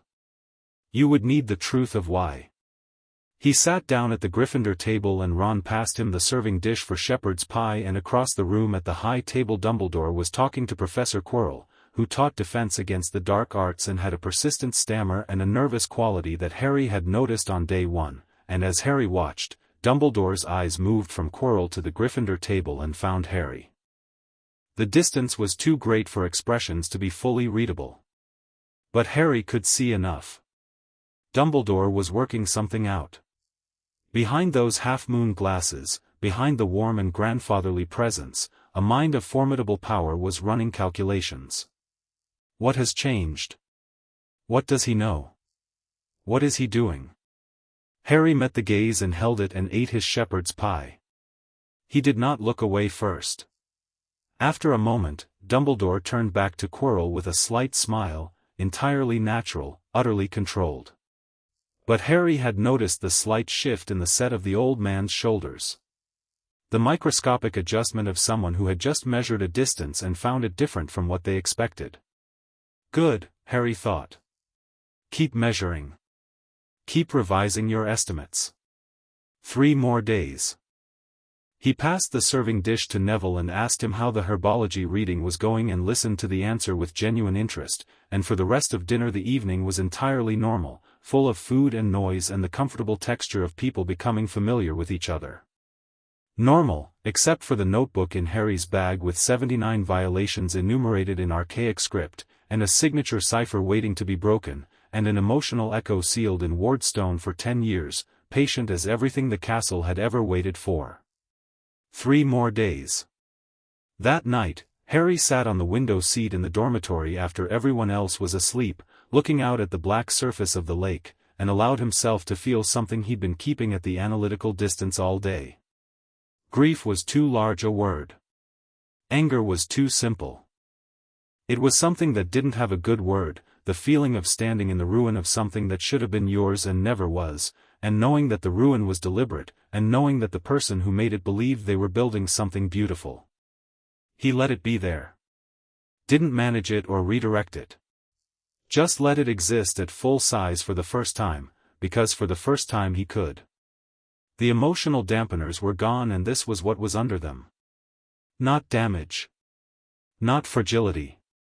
Something real and human and enormous that had been compressed under 68 other charms for 10 years and was now expanding into its natural shape. He sat with it until it was manageable. Not gone. Just his. Then he put it away and went to sleep. The castle breathed around him. Outside, the lake was perfectly still, reflecting a sky full of stars that had been burning for millions of years, indifferent and beautiful and entirely unconcerned with the small, significant business of one boy in a tower working out who he was. Chapter 4, The headmaster's office Wednesday morning arrived with a note. It was sitting on Harry's pillow when he woke, which was the kind of detail that was meant to be impressive, the implication being that it had been placed there while he slept, that the sender had access Harry didn't, that the power differential was architectural.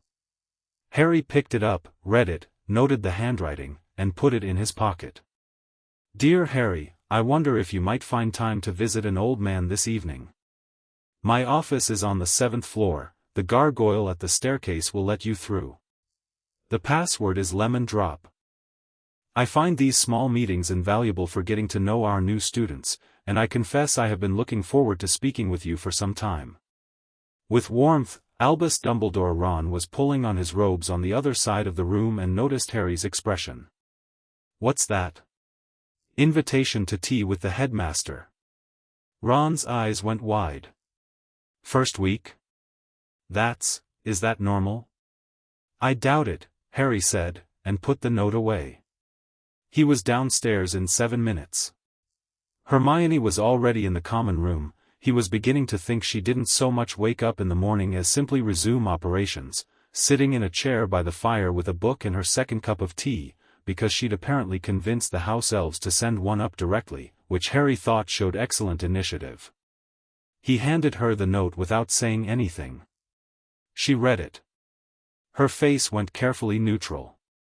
She handed it back. How much time do we have? Flitwick at 7. The note says this evening, so, all day. Is the authentication enough if he summons you tonight? Even preliminary? Harry sat down in the chair across from her. Tell me where we are.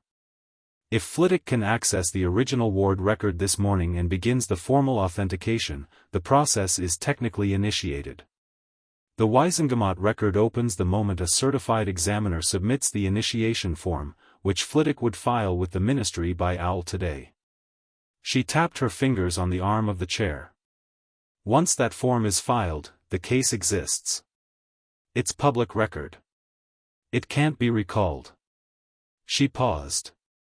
But the signature match, the formal proof of who, that requires the Ministry Registry cross-reference, which Flitwick said could take a day or two.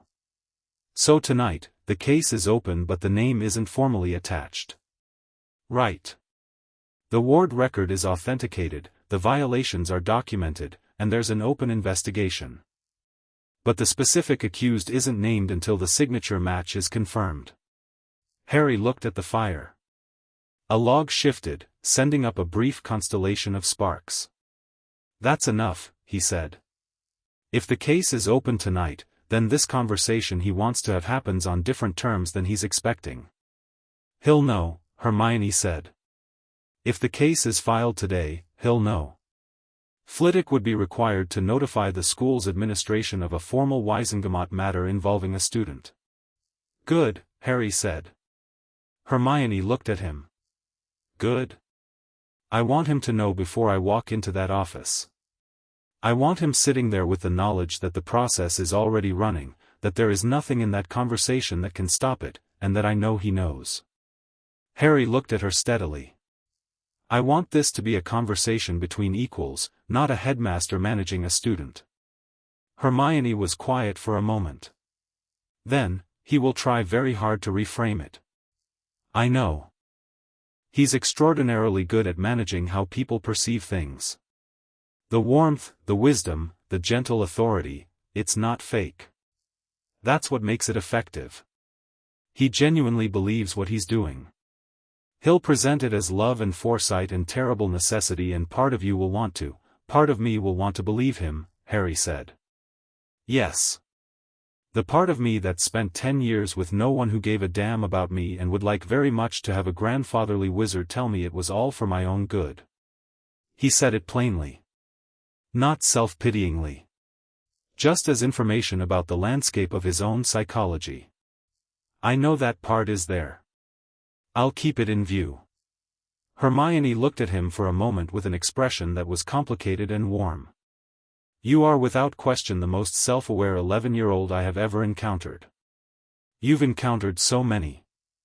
I've read extensively on the subject. Harry almost smiled. Come on. Flitwick at 7.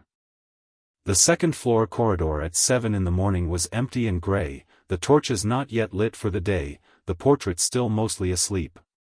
Harry led Flitwick and Hermione to the stretch of blank wall where he'd stood on Tuesday morning and put his hand against the stone.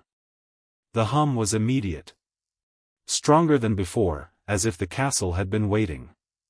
The warmth moved up his arm and into his chest, and Harry breathed with it, feeling the channel open the way it had been opening with increasing ease every time he reached for it. "Show him," Harry said, "to the wall, or to whatever the wall connected to. Show him what you showed me." The writing appeared. Not the same few lines from Tuesday morning. The full record, rising to the surface of the stone, line after line of archaic script filling the wall from shoulder height to the floor and spreading sideways, more text than could have fit in a normal document, the stone acting as a medium for something that existed in the structure of the castle itself.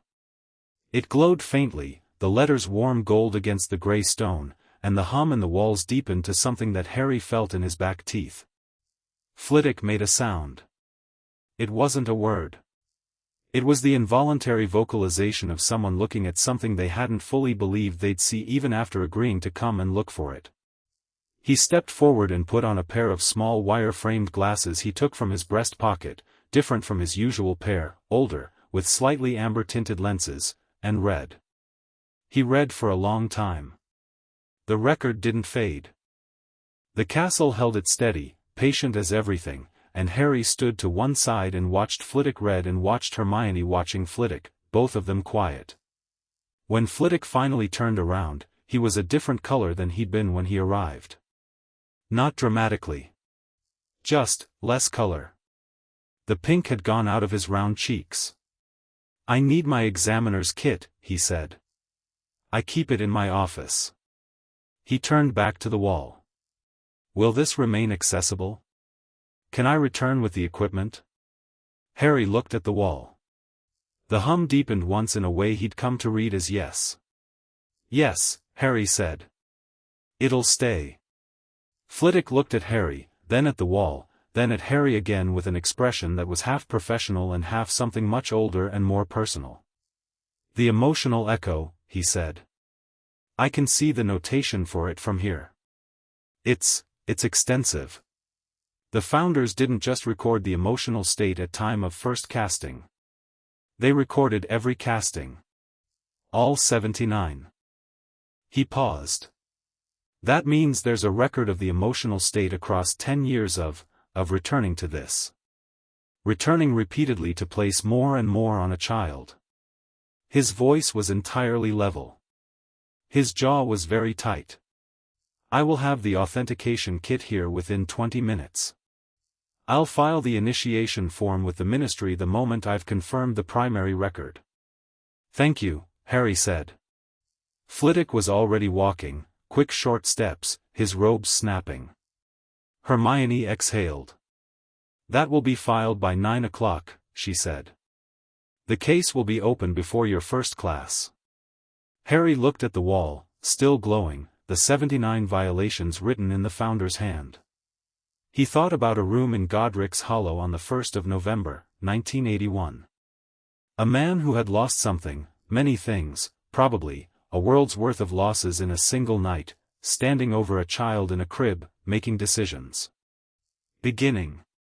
"Right," he said. "Let's go to breakfast."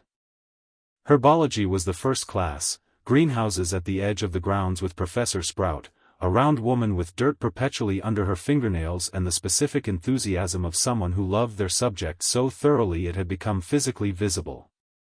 She set them to work repotting snapping rue, which wasn't dangerous if you held it correctly and was moderately dangerous if you didn't, and moved between the benches with practiced ease.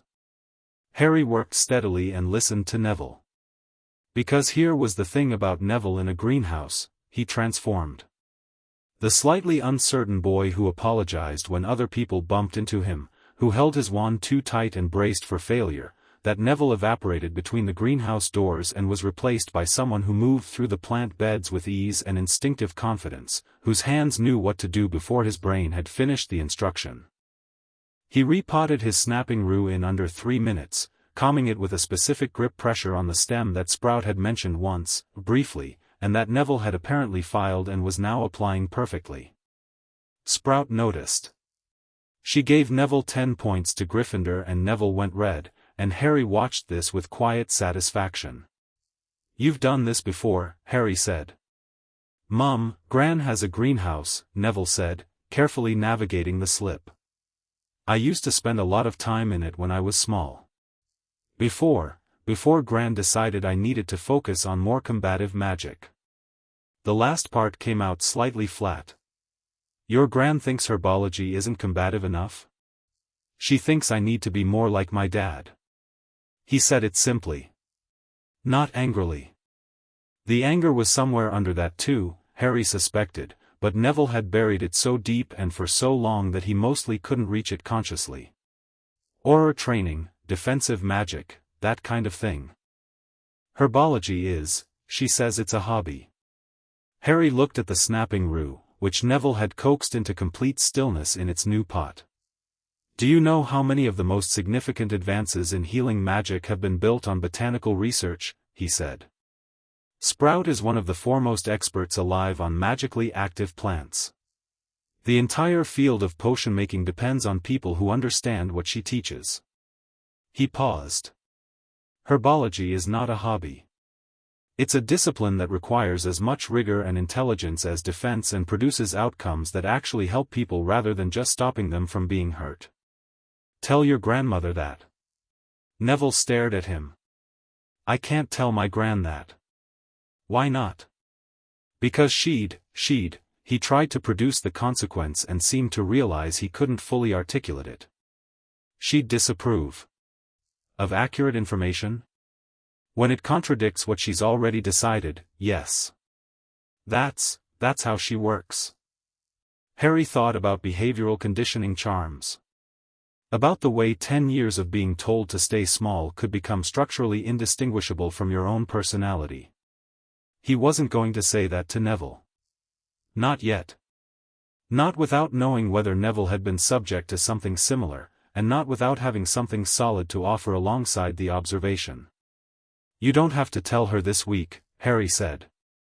But you should know that what you're good at is actually good. That's important information to have. He set down his trowel. And you're also going to be a good defensive wizard. Not instead of this. As well as. Neville was quiet for a moment. Then, very quietly, how do you know that? Because you got on the stool at the sorting when you were terrified. That's not a small thing. Most people's idea of bravery is being unafraid. Real bravery is being afraid and going anyway. You did the actual thing. Sprout walked past and gave them both a look that suggested she'd caught the end of this conversation and approved of it without wanting to make it awkward by saying so, and moved on. Harry, Neville said. Yeah. Why are you, he struggled. You've been here 4 days. Why do you care whether I'm alright? Harry considered the honest answer. Because I spent 10 years with no one paying any attention to what I actually was, he said, and I know what that does. And because I can see you clearly, and what I see is worth paying attention to. He looked at Neville directly. That's all. Neville looked at his plant pot for a long time. Oh, he said, quietly. Same word he'd said on Monday night. But it meant something different now, or maybe the same thing but more of it. Harry picked his trowel back up and they finished the lesson in comfortable silence. The day moved at its own pace, the castle's rhythms now familiar enough to feel like a pattern Harry could read. Potions in the afternoon with Snape, who was theatrical and unpleasant in ways that were clearly calculated, the performance of a man who had decided menace was his most useful tool and deployed it with expertise. He started with Harry. Potter, Snape said, standing at the front of the dungeon classroom with the particular stillness of someone who had practiced being still because it was more unsettling than movement. Our new celebrity. Tell me, what would I get if I added powdered root of asphodel to an infusion of wormwood? The classroom was silent with the specific silence of people bracing for someone else's embarrassment. Harry had read 1,000 magical herbs and fungi cover to cover on the train. He'd read it because he'd picked it up at Flourish and Blotts and found it genuinely interesting, which was new information about himself. He'd also read the first 4 chapters of Magical Drafts and Potions the previous evening while Neville told him about his grandmother's greenhouse.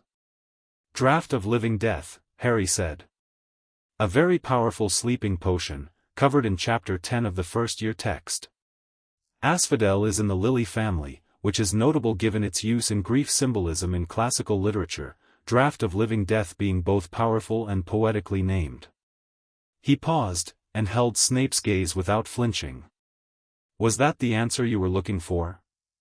Something moved in Snape's expression. Not anger, quite.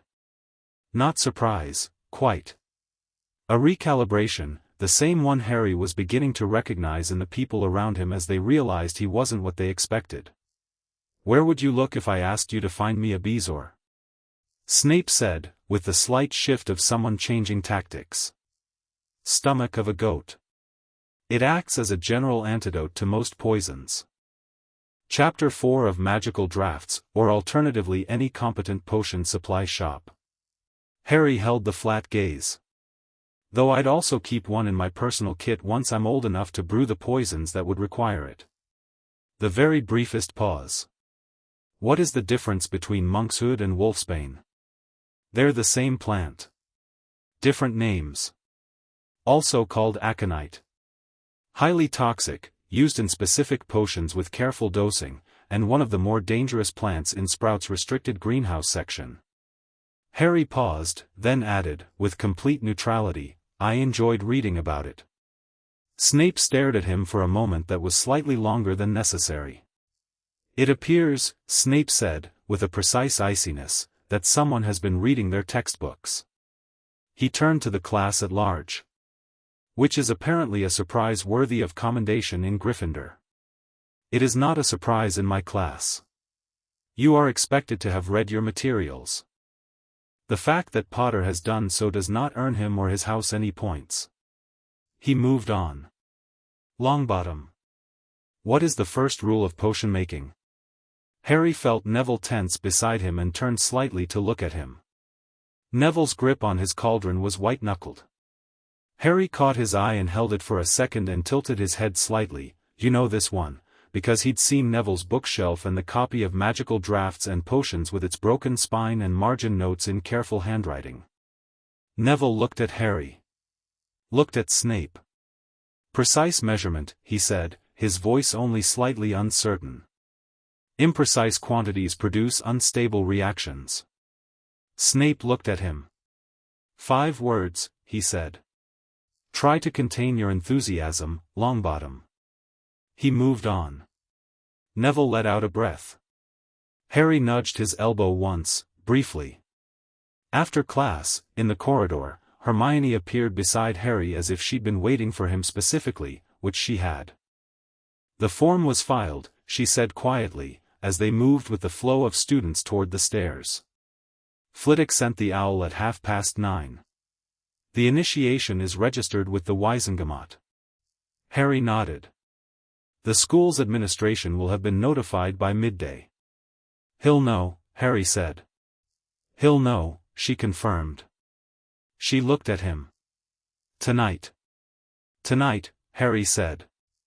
They walked up the stairs and separated at the 3rd-floor landing, Hermione back toward Ravenclaw Tower with a small, precise nod that contained a significant amount of information in a very small gesture, and Harry up toward Gryffindor with Ron, who had caught up from behind and was talking about something Fred and George had apparently done to the Slytherin Quidditch team's broom cupboard.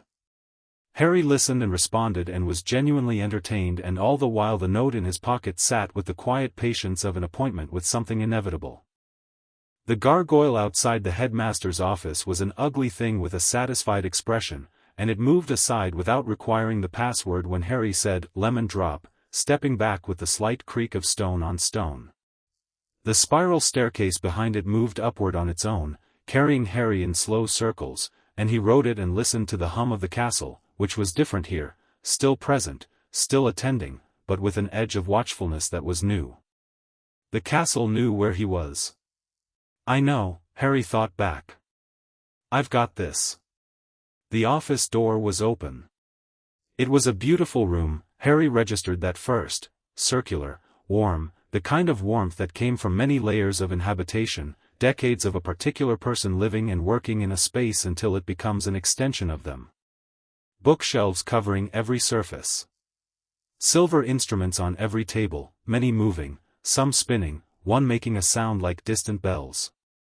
Portraits of previous headmasters and headmistresses covering the walls, most of them awake and watching with the politely contained interest of painted people who have seen a great many things over a very long time. And in the center of it, behind the large desk, Albus Dumbledore. He looked older in this room than he'd looked at the high table. Or perhaps he looked exactly the same and the room simply provided better resolution. The blue eyes were warm and sharp, and somewhere behind the warmth was the machinery Harry had glimpsed at dinner, the calculation, running constant. He was standing when Harry entered, which was either genuine courtesy or a studied choice about how to begin. "Harry," he said, and smiled. "Thank you for coming." "Good evening," Harry said. He sat down in the chair across the desk without being invited to, which was a small choice but a deliberate one. Dumbledore sat too.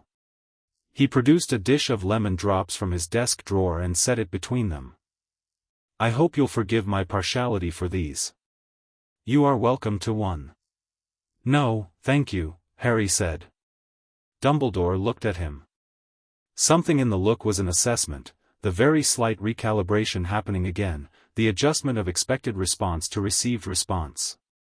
Harry watched it happen and kept his face open and neutral.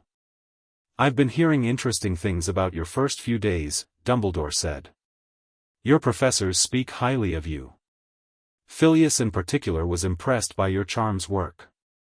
"He's an excellent teacher," Harry said. "The subject is interesting." "Indeed." Dumbledore folded his hands on the desk with the ease of a man who had conducted 10,000 conversations from behind that desk and knew every arrangement of tone and silence available to him. "I also understand that Professor Flitwick filed some paperwork this morning. A Wizengamot matter." He said it conversationally, with the warmth and tact, with nothing in his voice that named what it was. "I mention it only because it involves you, and I would want to be certain you understand any formal processes you may have become involved in." "I understand it fine," Harry said. "Legal matters can be complex. I know what was found," Harry said. "I know what the ward record contains. I know that it documents 79 separate violations of magical law performed on me beginning in November 1981. I know that the authentication process has begun and cannot be stopped. And I know that Professor Flitwick is one of the most credentialed magical examiners alive and that his formal submission will be in front of the Wizengamot before the end of the week." He held Dumbledore's gaze across the desk. "Is that what you wanted to discuss?" The silence was extraordinary. In the portraits, none of the painted headmistresses and headmasters moved. The silver instruments spun.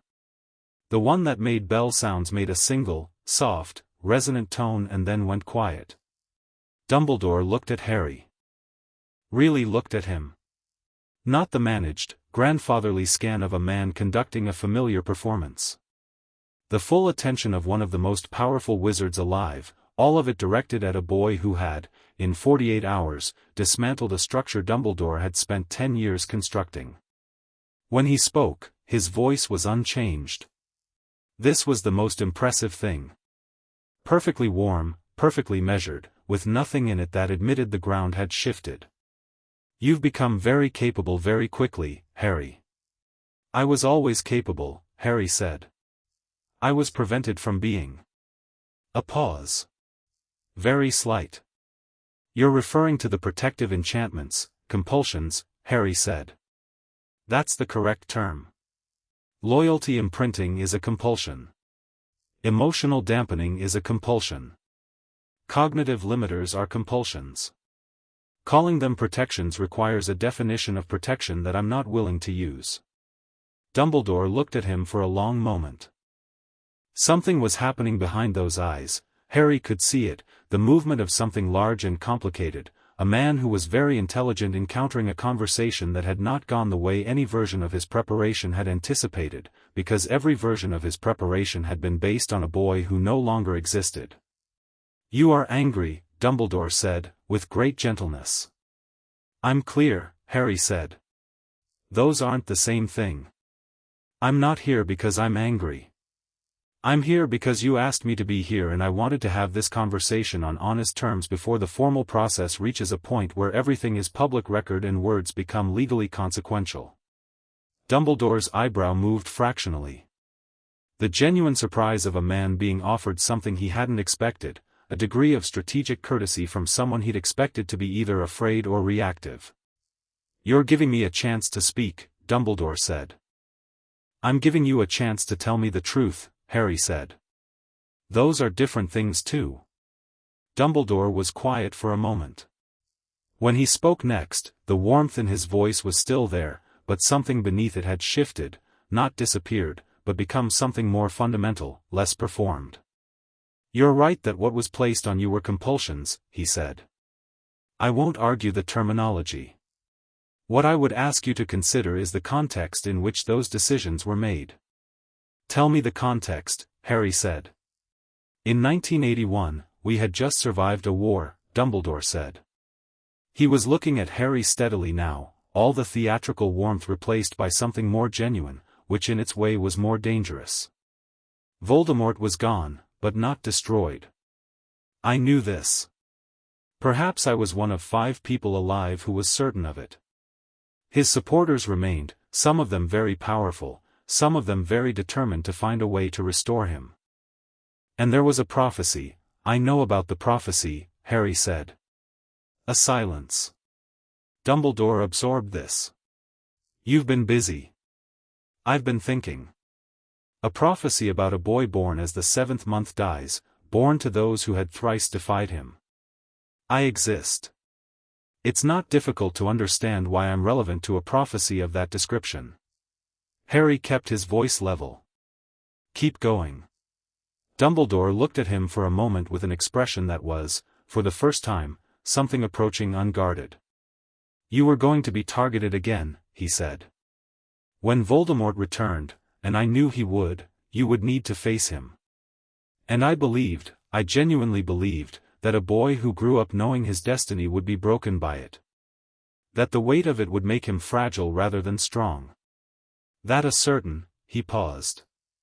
That a certain amount of management was necessary to bring you to the moment you'd need to be ready for." "A certain amount of management," Harry repeated. "Yes.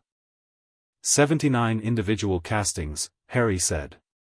"Over 10 years.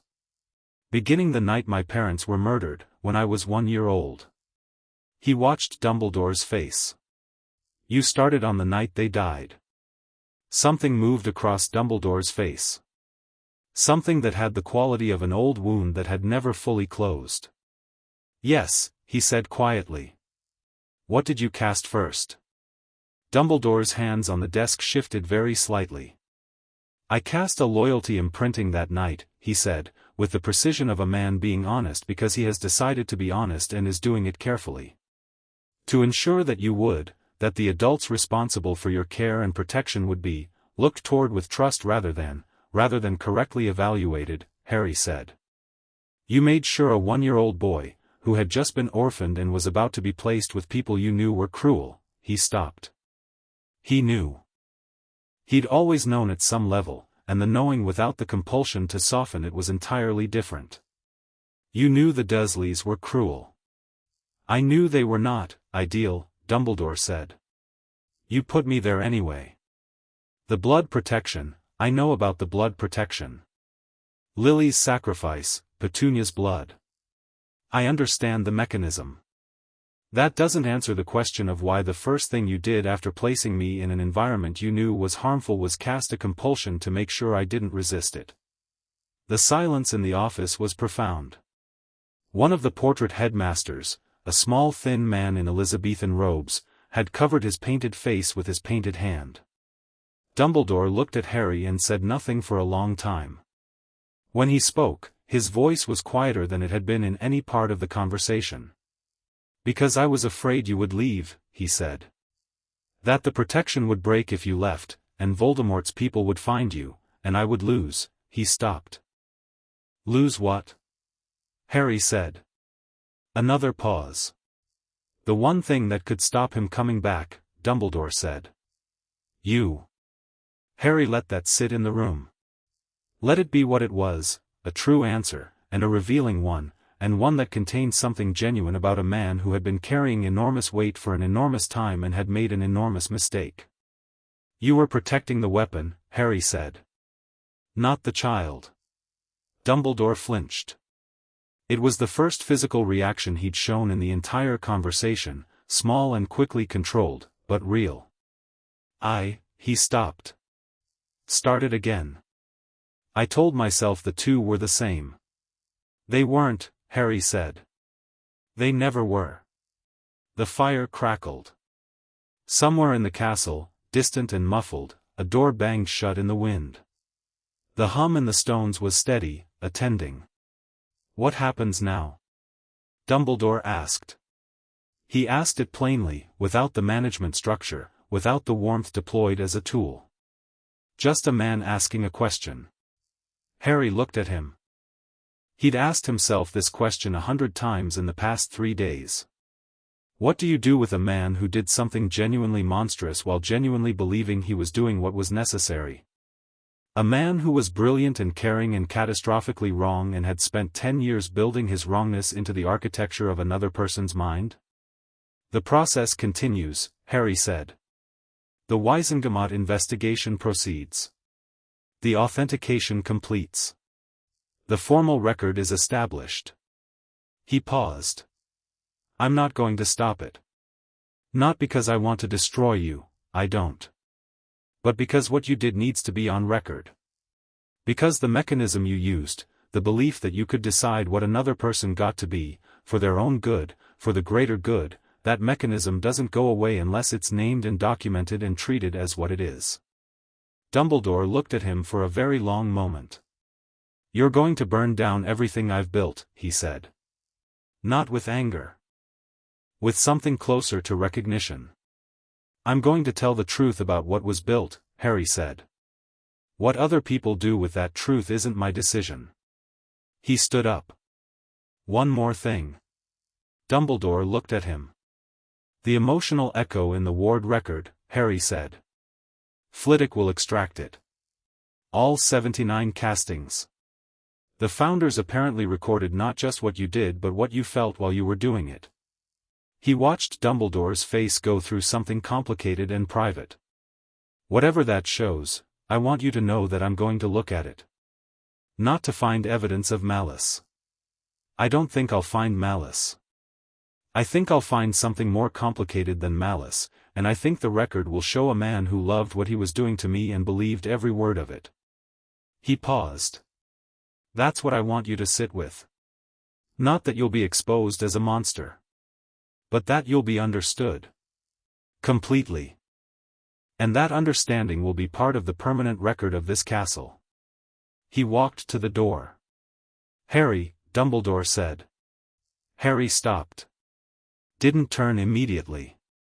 "I am sorry," Dumbledore said. The words were plain and unadorned, without the machinery of persuasion around them. "Not for my intentions. For what I actually did." Harry stood in the doorway for a moment. "I know," he said. "That's the worst part." He walked out. The staircase carried him down in slow spirals and the gargoyle closed the passage behind him and the corridor was empty and quiet, torchlit, smelling of stone and old wood, entirely normal. Harry stood in the corridor and breathed. That had been the hardest thing he'd ever done. Harder than he'd let show in the room.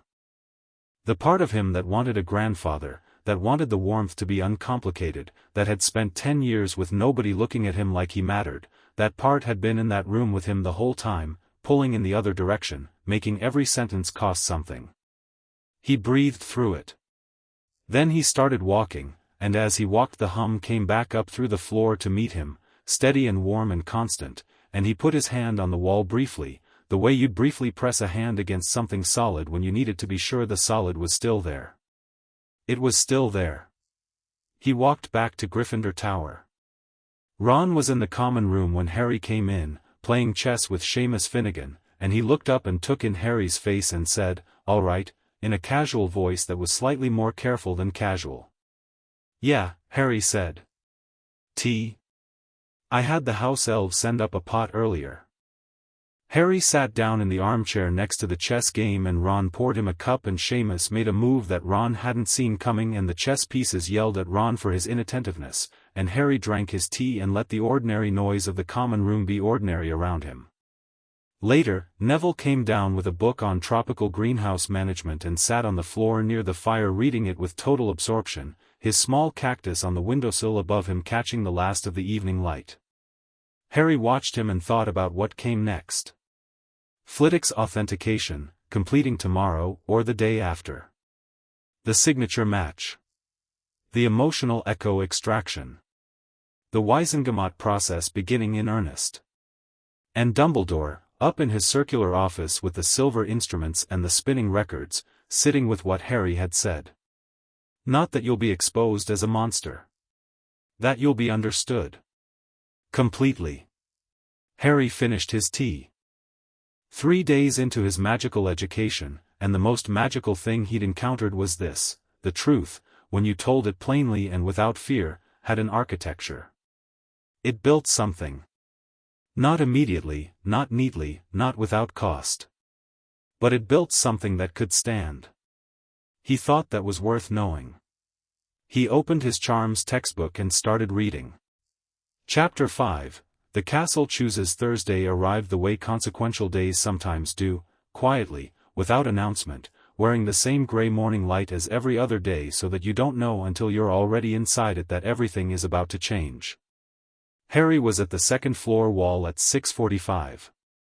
Flitwick arrived at 6:50 with a leather case that had seen considerable use, the brass clasps worn to a warm shine, and the focused energy of a man who had spent the night doing whatever the magical equivalent of not sleeping was, productive and purposeful and entirely awake in a way that suggested rest had been secondary to preparation.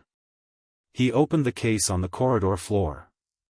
Inside, nested in dark velvet, was a set of instruments Harry didn't recognize: crystal rods, a disc of what appeared to be polished obsidian, several small glass vials, and a long silver implement that looked like a compass crossed with a tuning fork. There was also a thick sheaf of official-looking parchment with a seal on the front that Harry recognized from Hermione's research as the Wizengamot certification mark. The primary authentication kit, Flitwick said, placing the obsidian disc carefully on the floor and positioning the crystal rods around it in a specific geometric arrangement.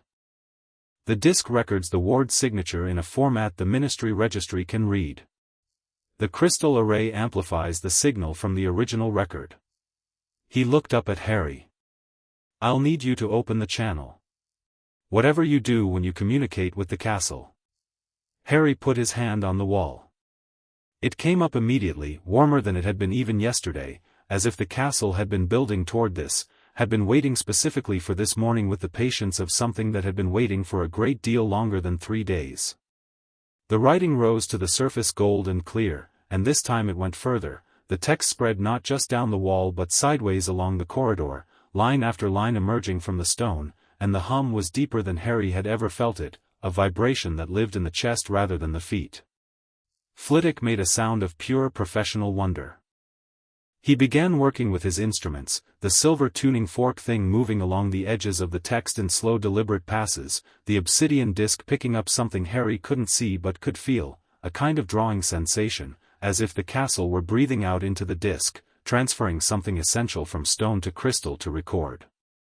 Hermione stood to Harry's left and watched with absolute attention, making notes in rapid shorthand that Harry had learned to recognize as her thinking on paper mode rather than transcription mode. The primary record authentication will take approximately 30 minutes, Flitwick said, working. The emotional echo extraction is more delicate. That will take longer and I would prefer to do it separately, this afternoon perhaps, with the appropriate privacy. He glanced at Harry. I want you to have had time to decide about direct receipt. I've decided, Harry said. Oh. I'll receive it directly. He felt Hermione turn to look at him but kept his eyes on the wall. If it goes into the formal record I want to have experienced it myself first. I don't want to encounter it for the first time in a Wizengamot session. Flitwick nodded without breaking his rhythm. That's wise. This afternoon, then. 4 o'clock. They stood in the corridor while Flitwick worked. A ghost drifted through at one point, nearly headless Nick, doing his morning circuit of the castle, and stopped at the sight of the glowing wall and the instruments on the floor and said, in the tone of someone who has waited a long time for something to happen and is unsurprised but gratified to see it happening. He didn't ask questions. He drifted on. Harry filed the ghost's reaction away. Even the dead inhabitants of this castle seem to have been expecting something. The castle is doing something else, Hermione said, quietly. She was watching the text on the wall. Look at the edges. Harry looked. At the margins of the displayed text, where the gold letters faded into blank stone, something was building. New lines, finer than the record text, appearing slowly and deliberately, in a different script, not the founder's legal notation but something older, more fluid. Not a record. A letter. To no one in particular and to exactly one person specifically. Harry couldn't read it. He pressed his palm harder against the stone and felt something that was closest to communication he'd had, not the hum, not the warmth, but something more direct, the castle pushing something into him that wasn't words but carried meaning the way music carries emotion. You are not alone in this. You were never alone in this. We built it for whoever needed it and you needed it and it worked and the next thing is the next thing and we will be here. Harry stood with his hand against the wall and let that settle in him. It took a while. It needed to. What is it? Hermione asked. She was watching his face. I think it's a message from the founders, Harry said. Or as close as stone and old magic can get to one. Hermione looked at the flowing script at the margins of the wall. Then she looked at Harry. Can I? She put her own hand against the stone, beside his. The hum extended. Harry felt it branch, the same signal, different resonance for a different hand, the castle recognizing someone new and making room for them without dropping the existing connection. Hermione was very still for a moment. Then she took her hand away, and her eyes were slightly bright. Oh, she said softly. I see what you mean. Harry looked at her. She didn't elaborate and he didn't ask. Some things were between a person and a castle. Flitwick looked up from his instruments. 12 minutes remaining, he said. After which we have the signature match to initiate, and then, he paused, looking at the new lines appearing at the margins. His amber lens glasses focused on the flowing script. He read for a moment. When he turned back, his expression had the quality of a man who has just been handed a great deal of responsibility and is deciding what to do with his posture about it. The castle is adding to the record, he said. Adding what? Harry asked. An attestation, Flitwick said. He sounded faintly awed. The castle is formally attesting to the authenticity of the ward record. In its own name. As an entity. He looked at his instruments, then back at the wall. The Hogwarts Charter grants the castle standing as a named party in disputes concerning students. It hasn't exercised that standing in, he calculated. In recorded history. But the legal mechanism is there. He looked at Harry. Mr. Potter, the castle is making itself a co-witness in your case. The corridor was quiet. Good, Harry said. Breakfast was occupied, for Harry's body at least, while his mind was somewhere else entirely. He ate and talked and responded to Ron's cheerful morning chaos and Neville's question about whether the defense reading was going to be tested, and all the while something was settling in him, the architecture of the past 4 days becoming solid, the structure he and Hermione and Flitwick had been building acquiring the quality of something that could bear weight. The case was initiated. The castle was attesting. The emotional echo would be extracted this afternoon. The signature match was in progress. He was thinking about what came after the signature match, when Draco Malfoy sat down across from him at the Gryffindor table. Not beside him. Not nearby. Across from him, directly, with the deliberate placement of someone making a choice about confrontation. He was alone, no Crabbe, no Goyle, which was unusual, and he looked, under the performed ease, like someone who hadn't slept particularly well. Ron stiffened immediately. "You can't sit here." "I'm not talking to you, Weasley," Draco said, without heat. He was looking at Harry. "I want to talk to Potter." Harry set down his fork and looked at him. "All right," he said. "Something happened to you on Monday," Draco said. Not circling it. Direct in a way he hadn't been at the sorting, the practiced nonchalance dropped in favor of something more urgent. "I've been watching you all week and you're not what I expected and I'd like to understand why." "What did you expect?" Harry said. Draco's jaw shifted slightly. "The Potters are an old family. Decent bloodline, good magical tradition. I expected someone who knew what they were, who understood how things work here. Instead you walk in and he stopped. "You're operating like someone who can see the board." Harry looked at him for a moment. He thought about Draco Malfoy, who was performing a role his father had written for him with the specific exhaustion of someone who had been performing it long enough to feel the wear of it. He thought about what it meant to grow up with your entire emotional and behavioral landscape shaped by other people's requirements, and understood, clearly and without needing the specific details, that Draco Malfoy knew something about that, in a different way, from a different direction. "I can see the board," Harry agreed. "As of Monday night. Before that?" "Before that, I was managed pretty comprehensively." He held Draco's gaze. "Not by my choice." Something moved in Draco's expression. Recognition, maybe, or something adjacent. He was quiet for a moment. Then, "My father has a very specific idea of what this year is supposed to look like. What I'm supposed to do and who I'm supposed to do it with and what the shape of the next 7 years of my education is supposed to produce." He said it as a flat observation, not a complaint. He had plans that involved certain alliances. "Starting with you. He thought I'd want to be your friend because of the Malfoy name," Harry said. He thought the name would be persuasive, yes. Draco's tone was precisely neutral on this. He was operating on old information. He was operating on information about a boy who doesn't exist anymore, Harry said. And frankly, even that boy wouldn't have been impressed by a handshake in Madame Malkin's as an opening bid. Something flickered in Draco's face. Not quite a smile. In another context it might have been. "What would you have been impressed by?" "Honesty," Harry said. "I'm always impressed by honesty. It's rarer than people think." Draco looked at him for a moment, conducting some internal calculation Harry didn't have full access to. Then he stood up. "I'm not my father," he said. "I know," Harry said. "I can tell."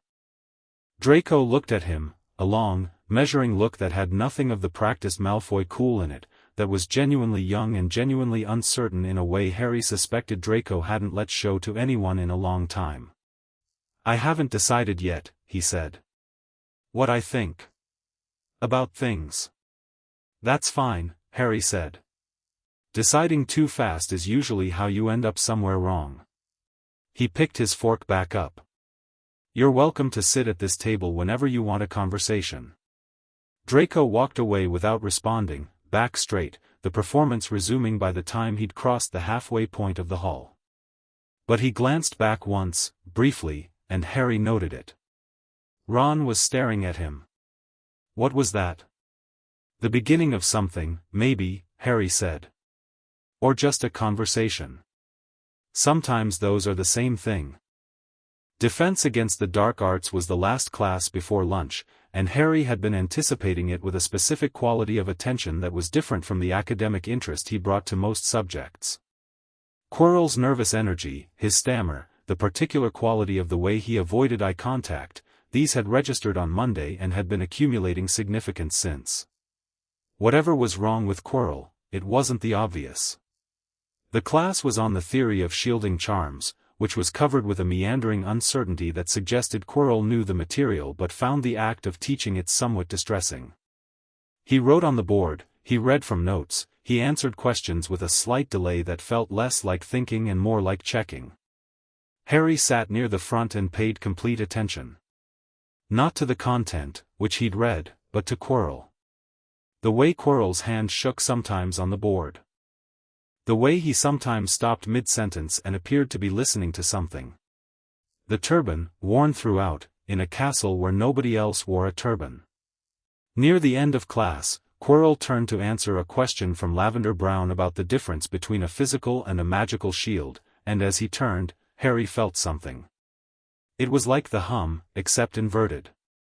Where the castle's presence was warm and grounding, this was cold and directional, a specific wrongness that came from the front of the room, from Quirrell's general direction, and Harry's mind went to work on it immediately, isolating it, characterizing it, tracing its edges. It wasn't Quirrell's magic. It was something else's magic, using Quirrell as a location. Harry filed this carefully and said nothing. Class ended. Students packed up and moved out. At the door, Harry stopped. Professor Quirrell. Quirrell turned. His eyes moved to Harry and the shaking in his hands got slightly worse. Why yes, P. Potter. Harry looked at him steadily. Are you all right? A pause. The checking quality was more pronounced now, in the close-up silence of an empty classroom. Something behind Quirrell's eyes that wasn't entirely Quirrell making a decision about what to say. Q. Quite all right, thank you. If you ever need to talk to someone, Harry said, I'd suggest Professor McGonagall. She's trustworthy. Quirrell stared at him with an expression that was complicated in ways Harry couldn't entirely parse, and then said, in a voice that for a half-second didn't stammer, You're very strange, Mr. Potter, and turned back to his notes. Harry left. In the corridor, Hermione fell into step beside him. Something is wrong with Quirrell, Harry said. I've thought so since Monday, she said. Not him. Something using him. Hermione walked for a few steps in silence. That would be consistent with certain dark possession mechanisms that were documented after, she stopped. Looked at Harry. After 1981. Yes, Harry said. He's not ready to deal with what's inside him, Harry said. And it's not our immediate problem. But we need to keep it visible. He looked at her. Add it to the record we're building. When we write up what happened this week, what we know about Quirrell goes in. You're thinking about the long game, Hermione said. I'm thinking about all the games, Harry said. The Wisengamot matter, whatever is possessing Quirrell, whatever Dumbledore does now that the process is initiated. They're related. I don't know exactly how yet. But the same war, the same period, the same decisions. He paused. Keep it visible. She made a note. 4 o'clock brought different light and different silence to the second-floor corridor, the afternoon sun coming through a west-facing window at the far end and turning the stone walls amber gold, and Flitwick arrived with his leather case and a specific expression that Harry had learned meant he'd been thinking hard about something since their last meeting. The castle opened immediately, the text rising fast and sure, and Flitwick set up his instruments with efficient speed. He placed 2 additional items that hadn't been there this morning, a shallow basin of what appeared to be liquid silver, and a small harp-shaped frame strung with something that wasn't string, something that looked like solidified light and vibrated at the edge of hearing.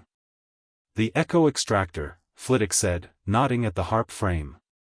The basin is the medium.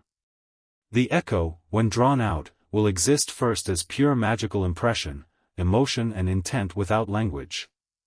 The basin holds it stable while we work. He looked at Harry. Are you certain about direct receipt? Yes. It will be immersive. Not painful, not dangerous, but immersive. You'll experience what the caster felt at each casting. All 79, one after another. The duration of direct receipt is approximately 4 minutes per impression, though timed subjectively, you may experience it as longer. I understand, Harry said. Flitwick looked at him for a moment. Then at Hermione. Miss Granger, I'd ask you to maintain the connection with the castle wall during the extraction. Keep your hand on the stone. The channel needs to stay open. Hermione nodded and placed her hand on the wall. The hum extended to her and Harry felt it extend through her, the channel becoming a loop, Harry to Castle, Castle to Hermione, Hermione to Harry, a circuit. Ready? Flitwick said. Yes, Harry said. Flitwick raised the silver implement and touched it to the wall. What happened was not simple to describe and Harry later attempted it only once, to Hermione, and even then only partially. The first impression came in fast, the way a door opens when someone is pushing hard from the other side. November 1981. The ruins of Godric's Hollow still in the air, the specific smell of broken wood and recent magic and cold autumn night. A man kneeling beside a crib, and in the crib a child who has just lost everything, who is crying and then is not crying because his magic has exhausted itself in the shock of what happened, who is sleeping now with one small fist curled against his cheek. The emotion was not what Harry had expected. It was grief. Colossal grief, the kind that doesn't have an outside because it fills the entire container of the person feeling it.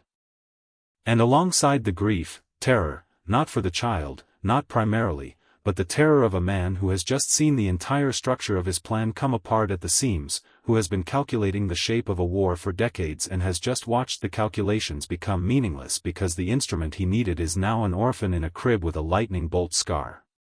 And then the decision. The moment of the first casting. Harry felt it from the inside, the click of a mind that has run the calculation and reached a conclusion and moved immediately from analysis to action without allowing itself to pause long enough to feel what the action actually was. Not malice. Not power hunger.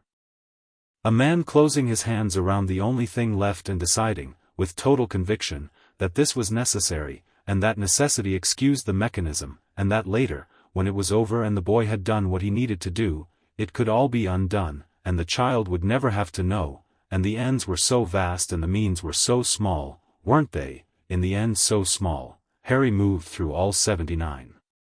Some of them were like the first. That particular combination of grief and conviction and the self-anesthetizing quality of absolute certainty. Others were different.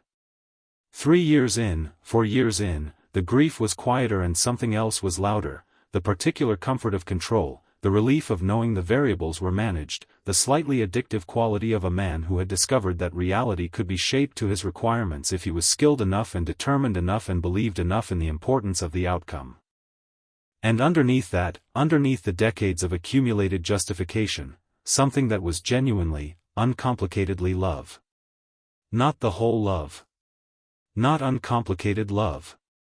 But real, present, a real regard for the child in the crib and then the child on the street and then the boy at the Dursleys' door, a real wish, buried under everything else, that it could be different, that the world were simple enough that you could have both the boy and the outcome, that you didn't have to choose, that the greater good didn't demand this. The wish had never been strong enough to stop the castings. But it had been there, every time. Present and overruled, 79 times, without exception.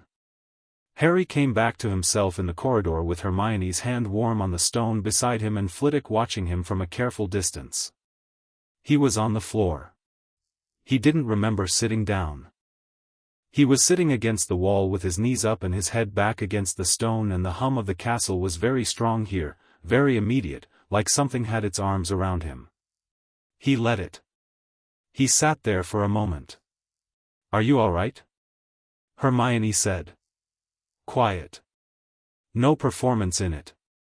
"Yes," Harry said. He meant it. "Give me a minute." She gave him a minute. Flitwick sat on the corridor floor across from him without any ceremony, which Harry appreciated enormously. When Harry stood up, he felt, not lighter exactly. Different. Complete in a way he hadn't been before the extraction, because the missing piece of the story was in him now, fully in him.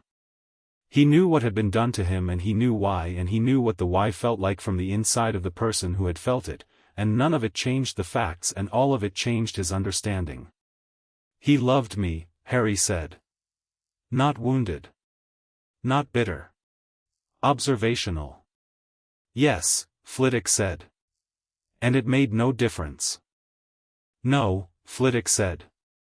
It didn't. Harry looked at the wall. Good, he said. Put all of it in the record. The grief, the conviction, the love, the justification. All of it. I want the picture to be complete. Flitwick nodded. He was making notes with a quill that moved in the specific tight hand of someone creating official documentation. The emotional echo in the basin confirms the caster's identity in a different way from the signature match. It provides psychological context and continuous intent across 10 years of repeated violation. Combined with the signature match, which came through from the ministry registry this morning while you were in classes, he paused, and looked up at Harry over his glasses. The registry match is confirmed, Mr. Potter. The signature in the ward record belongs to Albus Dumbledore. The corridor was very quiet. It's complete, Hermione said. She was looking at her notes. Her voice was steady but her handwriting had gotten slightly larger, which Harry had noticed was what it did when she was managing emotion through concentration. The authentication, the signature match, the emotional echo documentation, the castle's attestation, it's all there. When does it go to the Wisengamot? Harry said. I'll submit the complete package by Owl tonight, Flitwick said. Given the nature of the case and the parties involved, I'm also invoking the emergency petition clause, which requires a preliminary hearing within 72 hours of submission when the welfare of a minor is designated as ongoing concern. He looked at Harry steadily. The preliminary hearing will be Saturday morning. Saturday. 2 days. Will Dumbledore be summoned? Harry asked. Yes. As a named party in the case, he'll receive formal notification tonight. He'll have the right to legal representation and the right to address the Wisengamot at the hearing. Flitwick paused. He'll also have the right to remain in his position as headmaster during the preliminary phase, unless the Wisengamot issues an interim order. He looked at Harry carefully. Do you have concerns about remaining in the castle before the hearing? Harry thought about it honestly. No, he said. He won't do anything before the hearing. He's not that kind of man. He thought about Dumbledore's face in the office, the flinch, the quiet apology. He'll prepare his defense and he'll attend the hearing and he'll make the best argument available to him.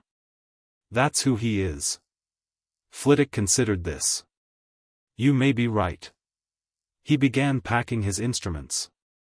However, I have taken the liberty of notifying 2 Wisengamot members whom I trust regarding the preliminary nature of the case.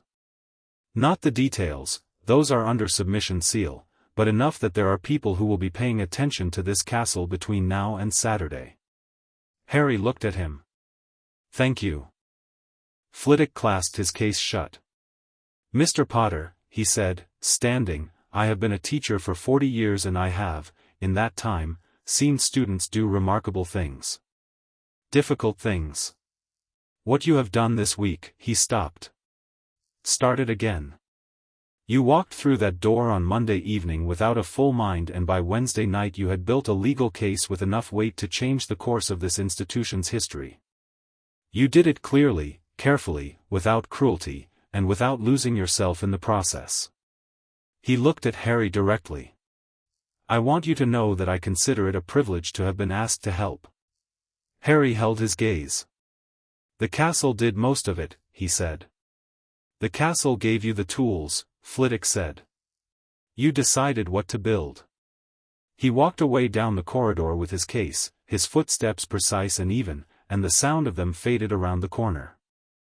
Harry stood in the amber light of the late afternoon, Hermione beside him, the castle humming under his feet and the record complete and irrevocable and on its way to people who would have to look at it and do something about what they saw. How do you feel? Hermione asked. Strange, Harry said. Like something that was going to happen has happened, and now a different set of things is going to happen. He looked at the wall, the text still faintly visible, beginning to fade now that the extraction was complete. Less certain than I was this morning. Harder things coming. The hearing, Hermione said. The hearing. The political response. The people who depend on Dumbledore's authority who are going to feel threatened. The people who'll say I'm lying or manipulated or too young to understand. He paused. The fact that he's going to have to stand up in front of people and answer for something that will humiliate him in a way I'm not entirely comfortable with. Hermione turned to look at him. You're not comfortable with it?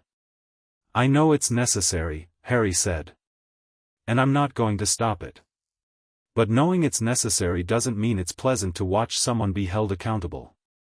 Even someone who needs to be. He was quiet for a moment. He loved me, Hermione. Wrong and managed and misshapen, but real. That's in me now and I can't unfeel it. Hermione was quiet beside him. You could have chosen not to receive it directly, she said. No, I couldn't, Harry said. Not and be honest about wanting the full picture. She was quiet a moment more. You're going to be a very good person, she said, in the considering tone she used for things she'd analyzed and reached a conclusion about. I don't know what I'm going to be, Harry said. I've known myself for 4 days. 4 days is enough to see the shape of someone, she said. I saw the shape of you in the entrance hall when you stopped walking. Harry looked at her. What did you see? Someone who had just been given themselves, she said, simply. And who was deciding what to do with it.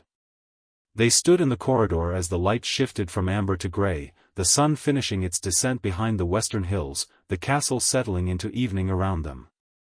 Students were moving toward dinner. The normal noise of a school day ending filled the floors above and below.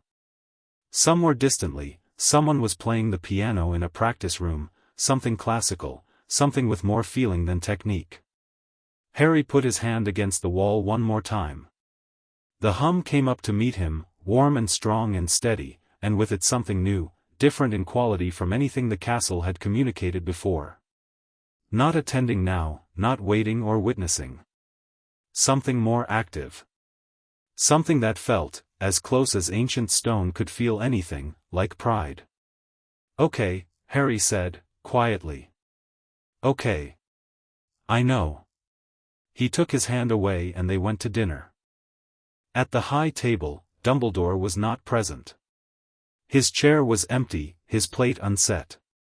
McGonagall was in her usual place, her posture exactly as upright as always, but Harry caught her eye briefly across the hall and she held his gaze for one deliberate second before looking away, and in that second he understood that she knew the submission had been made and she had decided something. She'd stepped off the fence. He'd find out which direction she'd stepped in soon enough. His reading of her over the past 4 days suggested he already knew. Ron served himself a mountain of roast potatoes and said, "Dumbledore's not at dinner," in the specifically casual tone of someone who had been paying more attention to Harry's activities than Harry had given him credit for. "I noticed," Harry said.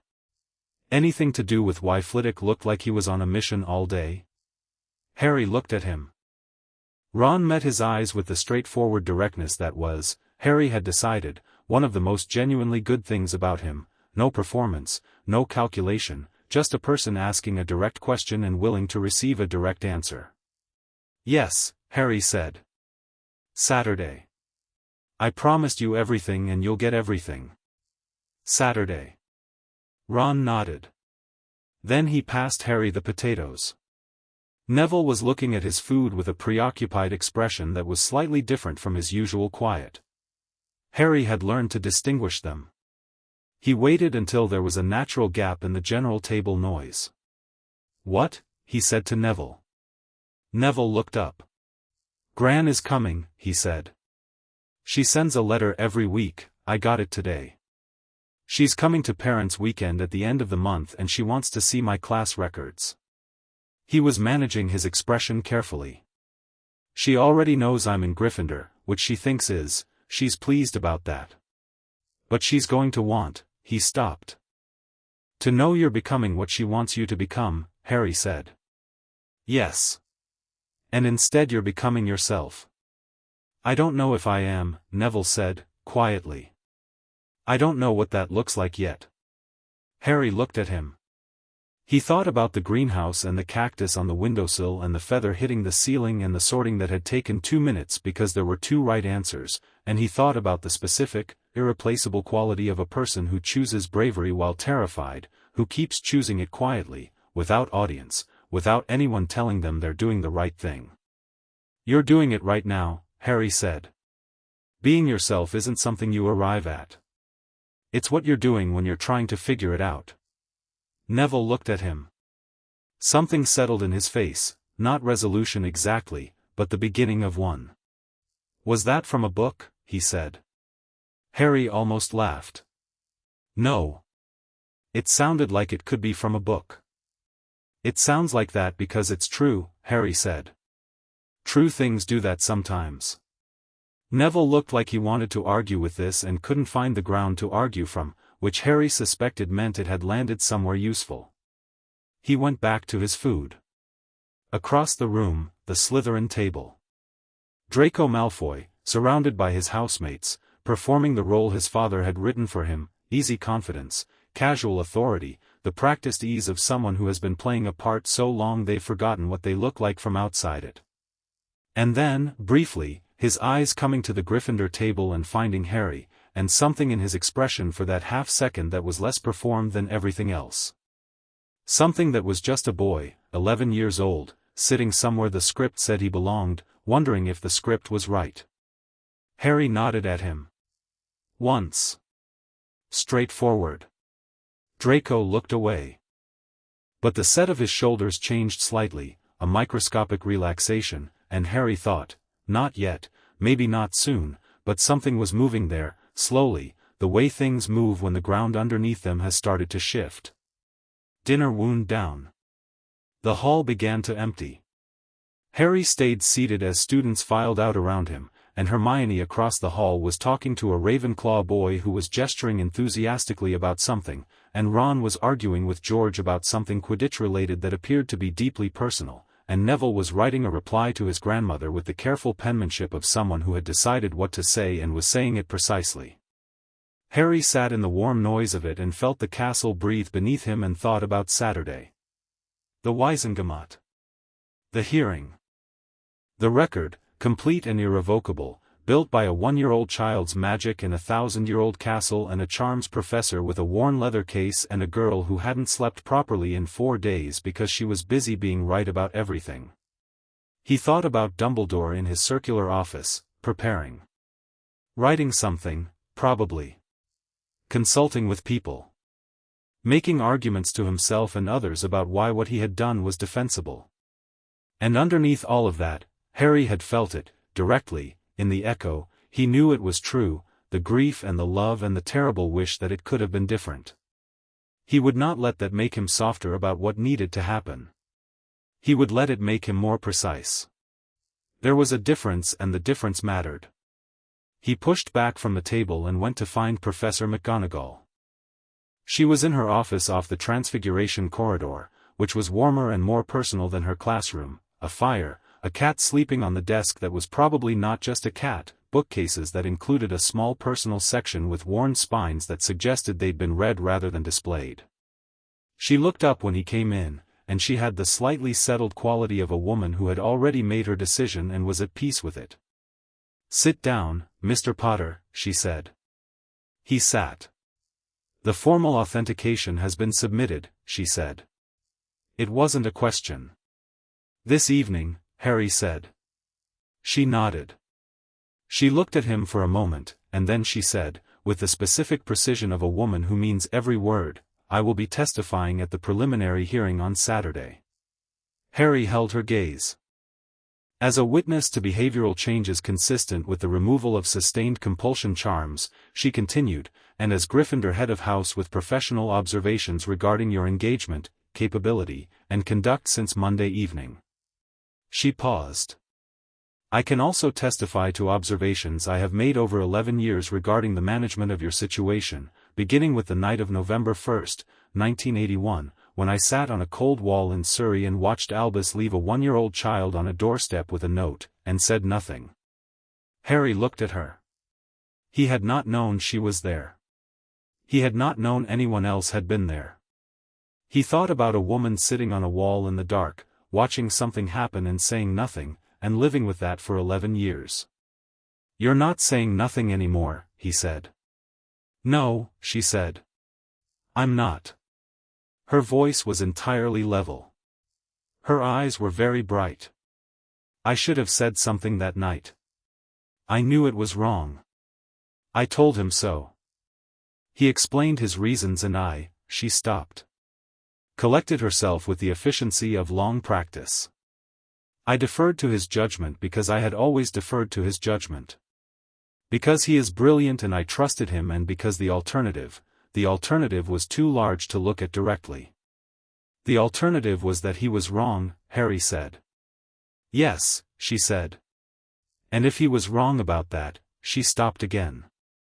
"If the man I've served and trusted and believed in for 40 years was wrong about something that fundamental, then I needed to examine what else I might have been wrong to defer on.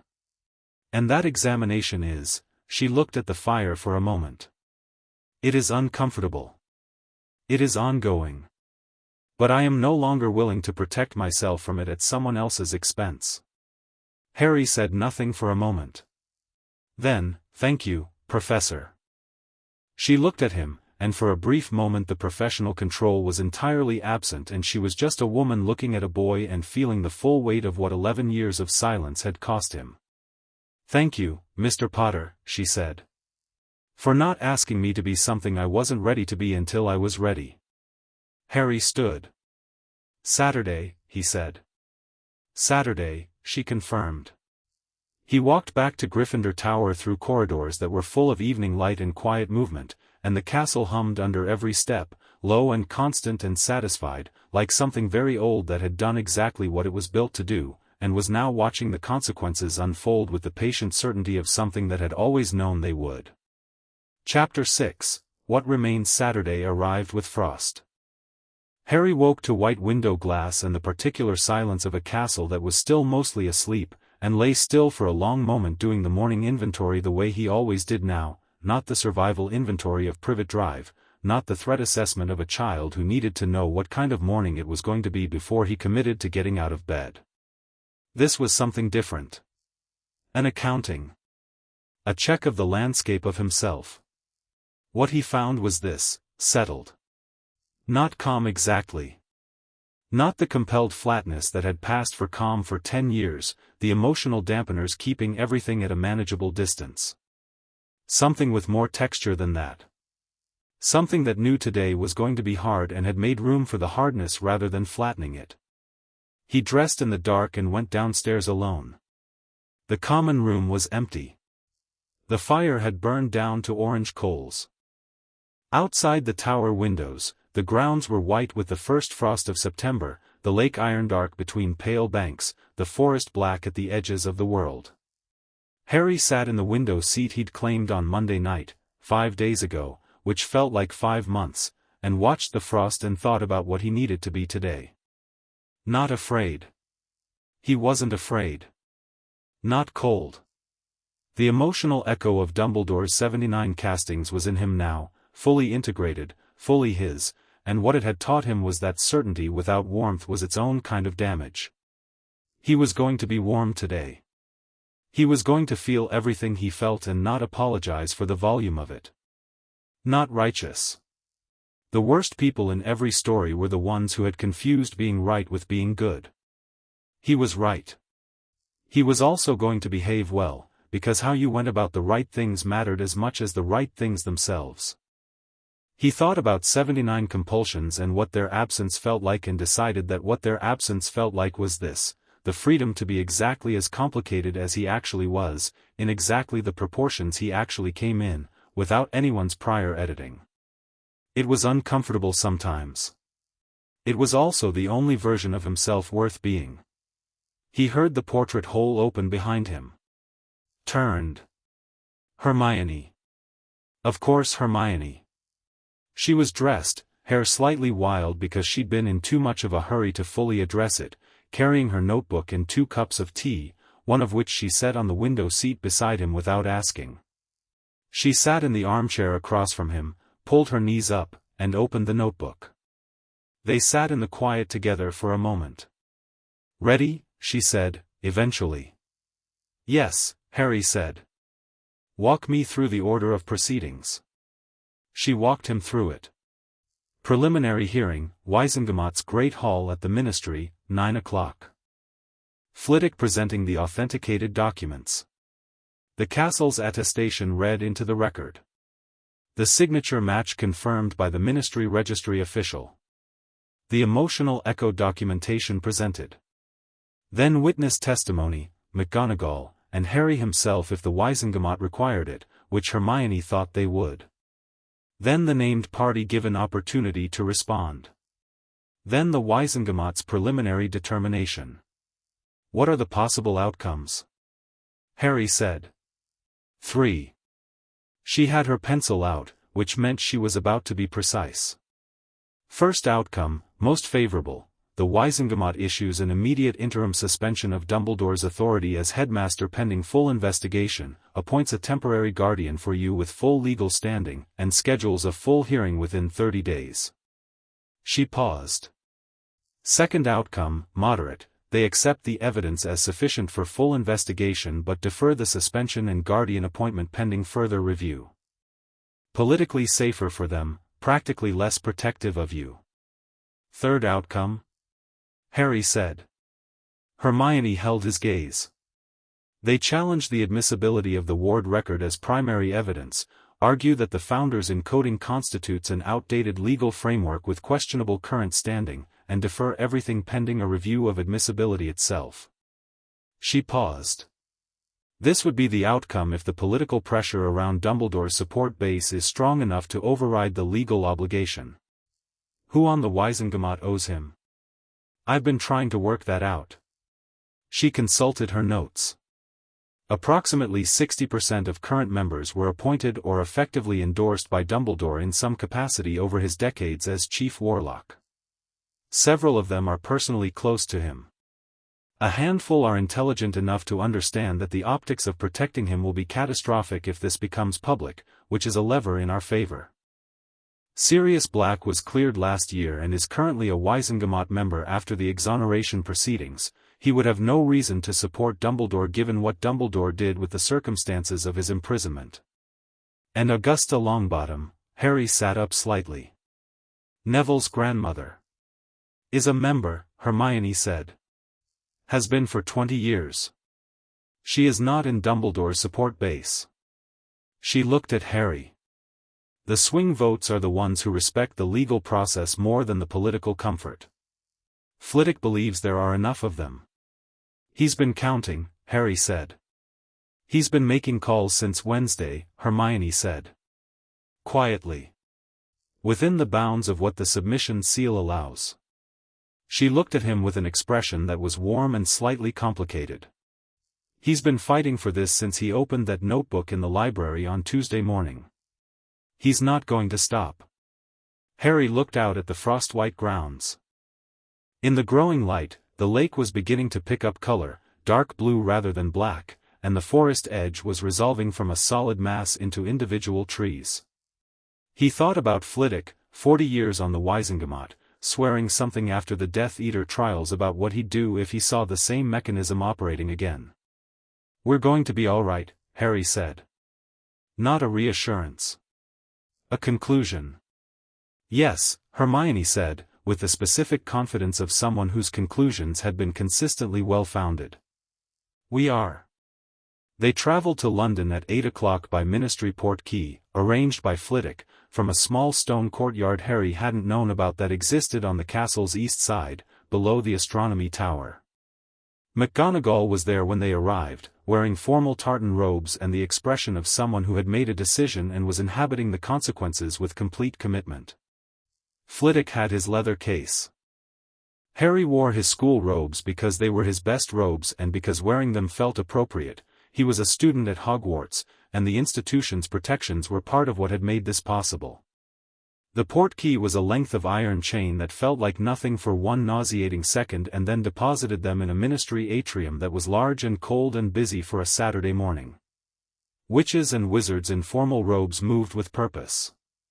The golden fountain in the center was not yet lit, and without its light the atrium had the specific quality of important buildings before the day has fully decided to begin. Flitwick moved quickly. Harry followed. McGonagall walked on Harry's right with the absolute steadiness of a woman who had sailed into difficult situations before and knew that steadiness was not the absence of feeling but the management of it into useful form. They passed through a series of security checkpoints and eventually arrived in a corridor outside the Wisengamot's Great Hall, where Flitwick exchanged brief, professional words with a ministry official who checked names against a list with the careful formality of someone very aware that this morning's hearing was not routine. 2 other people were already in the corridor. One was a woman Harry didn't recognize, 50s, sharp face, emerald green robes, the kind of posture that suggested she had opinions about most things and had been consistently proven right. She came forward and shook Flitwick's hand. "Amelia Bones," she said, and then looked at Harry with the direct, assessing attention of someone who had spent a career at the Department of Magical Law Enforcement and found people interesting in exact proportion to whether they were truthful. "Mr. Potter." She shook his hand. "Phileas tells me you built the preliminary structure of this case in under 72 hours. That's remarkable." "The evidence was already there," Harry said. "The castle had been holding it since 1981. The castle co-witnesses its own cases now, apparently," she said dryly. "I've been in this business for 30 years and that's a new one." She did not seem displeased about it. "I'll be presenting the registry confirmation this morning. The signature match documentation is in order." Harry nodded. "Thank you." The second person in the corridor was a man Harry recognized. He was tall, dark-skinned, with the specific quality of someone who moved through formal spaces with authority that was personal rather than institutional, the authority of someone who had been wrongly stripped of institutional authority and had rebuilt himself entirely from the raw materials of who he actually was. He was wearing dark formal robes and he was looking at Harry with an expression that was so complicated and so human that Harry had to take a second to read it. Recognition. Grief. Something fierce and protective that had nowhere to go yet and was searching for where to aim itself.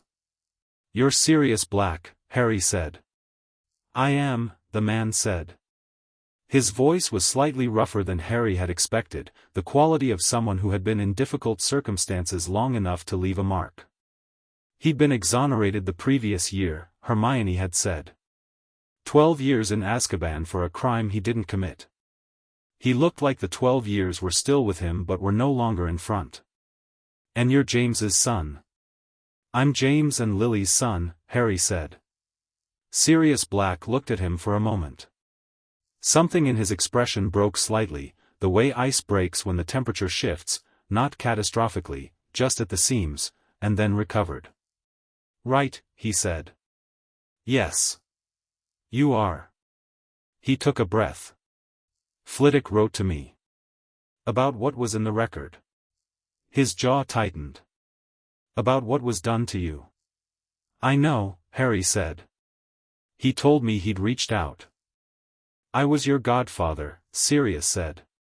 "I am your godfather.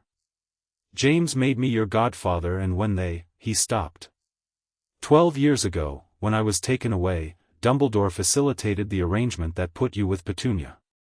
He was acting as your de facto guardian in the absence of any legal appointment. Which means every decision about your placement and every compulsion placed on you was made by the same man who ensured I never got a trial." His voice was absolutely level.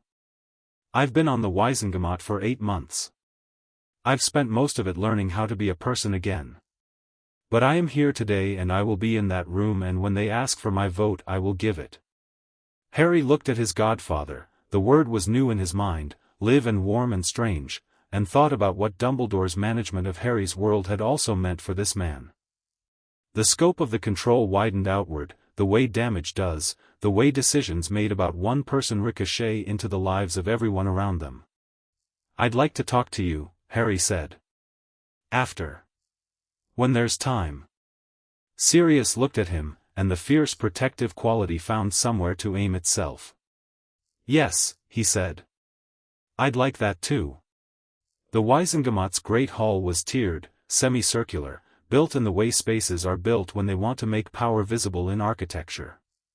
Stone benches rising in rings, currently occupied by perhaps 40 of the Waisengemot's full membership, the others presumably not reached in time for an emergency Saturday session or not willing to attend for reasons that were themselves informative. The chair, capital C, physical object, sat at the center of the floor, and Harry sat in it when directed to, which felt deliberate, the discomfort engineered as a reminder of institutional authority. Harry sat in it as if it were the chair by Gryffindor Tower's window. The chief warlock for the day was a heavy-set witch named Griselda Marchbanks, who had the bearing of someone who had examined students for their NEWTS for decades and found most of them disappointing but was willing to be surprised.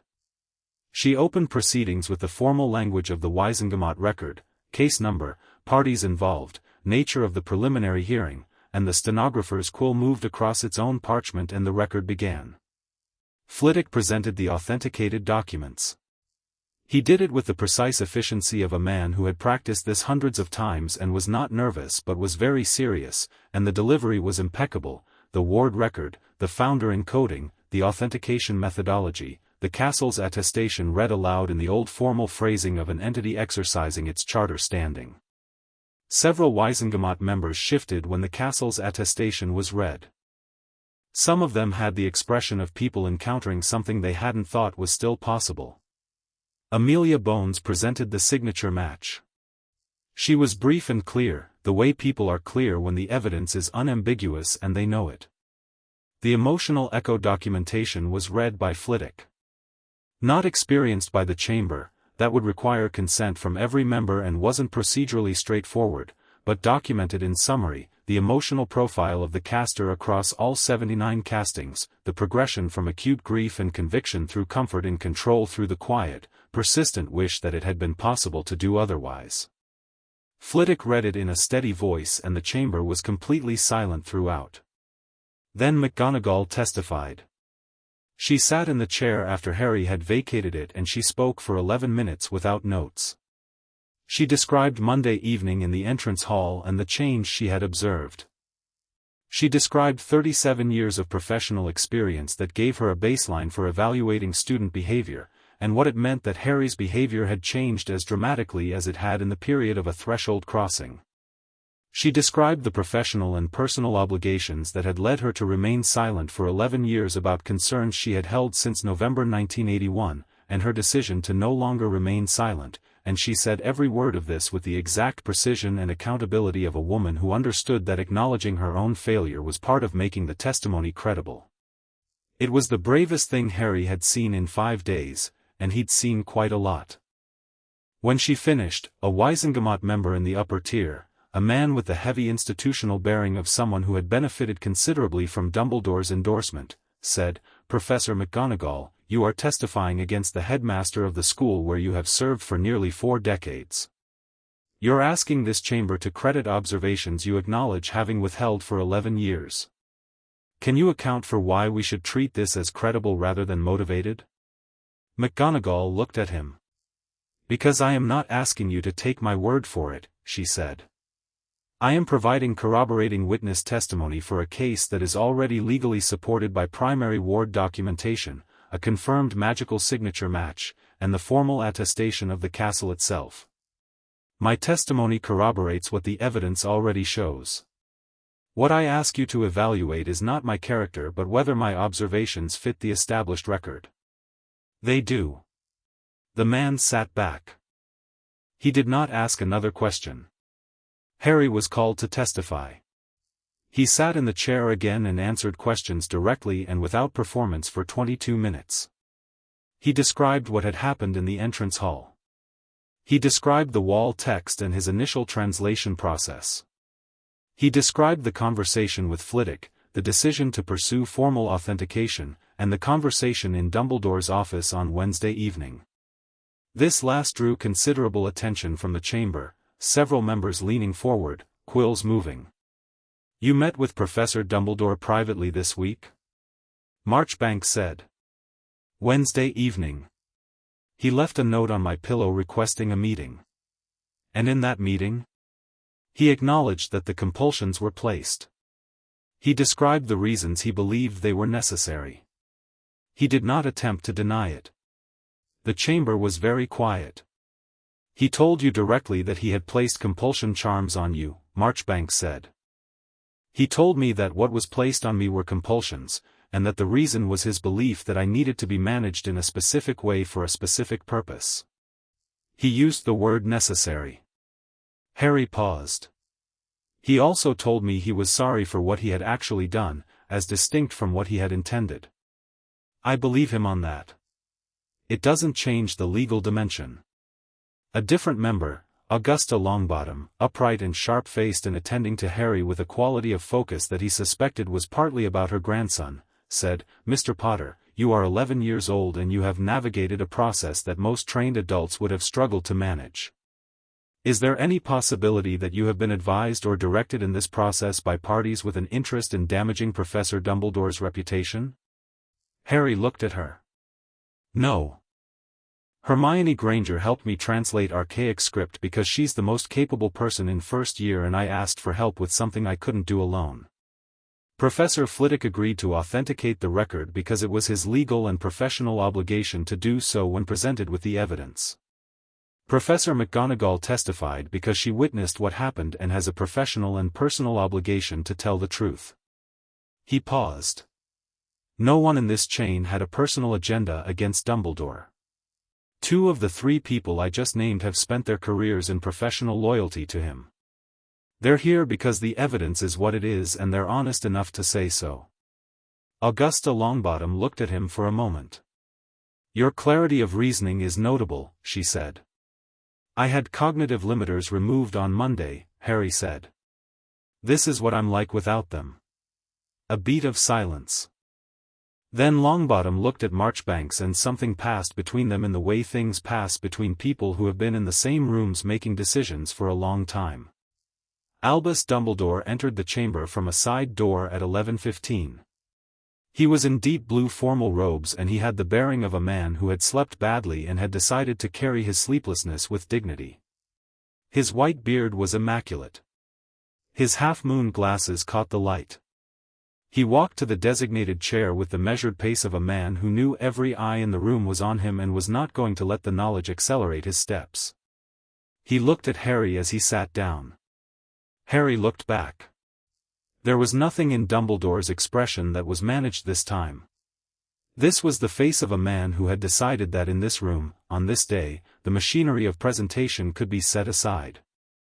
What was left was just a man, old, brilliant, genuinely sorrowful, about to account for something he had genuinely believed was right and was now being required to look at in the full light of its actual dimensions. Harry did not look away. He also did not look triumphant. He just looked, and let Dumbledore be seen, because being seen clearly was what this entire week had been about and it applied to both of them. Marchbanks asked Dumbledore to confirm the facts as presented by the prior witnesses. Dumbledore confirmed them. No qualification. No elaboration yet. Just, yes, the ward record is accurate, yes the signature is mine, yes the compulsions were placed beginning on November 1, 1981. The chamber breathed differently after that. Marchbanks gave him the opportunity to address the Wizengamot. He spoke for 14 minutes. Harry listened to every word. It was a remarkable speech in several ways. There was no evasion. There was no attempt to reframe the violations as protections or to leverage the greater good defense in any way that minimized what had been done. He described the war, the prophecy, the calculation he had made and the mechanism he had chosen. He described the terror of that night in 1981 and the decisions it had produced. He described 10 years of returning, again and again, to a child he could not see and could not protect in any direct way, and the specific, terrible logic of a man who believed that shaping what the child was might be the only form of protection available. He did not say he had been right. He said he had believed he was right, and that the distinction had never felt important to him until 4 days ago when he had looked across a desk at a boy whose mind he had spent a decade editing and understood that the boy who sat there was not the product of his careful planning. He was the product of everything that had survived the planning. And what had survived was more than he had designed, and better than he had designed, and not his. Had never been his. I operated, Dumbledore said, on the assumption that I was the best judge of what was necessary. That my understanding of the stakes was so much more complete than anyone else's that it excused the autonomy I was removing. That the ends were large enough to justify the means.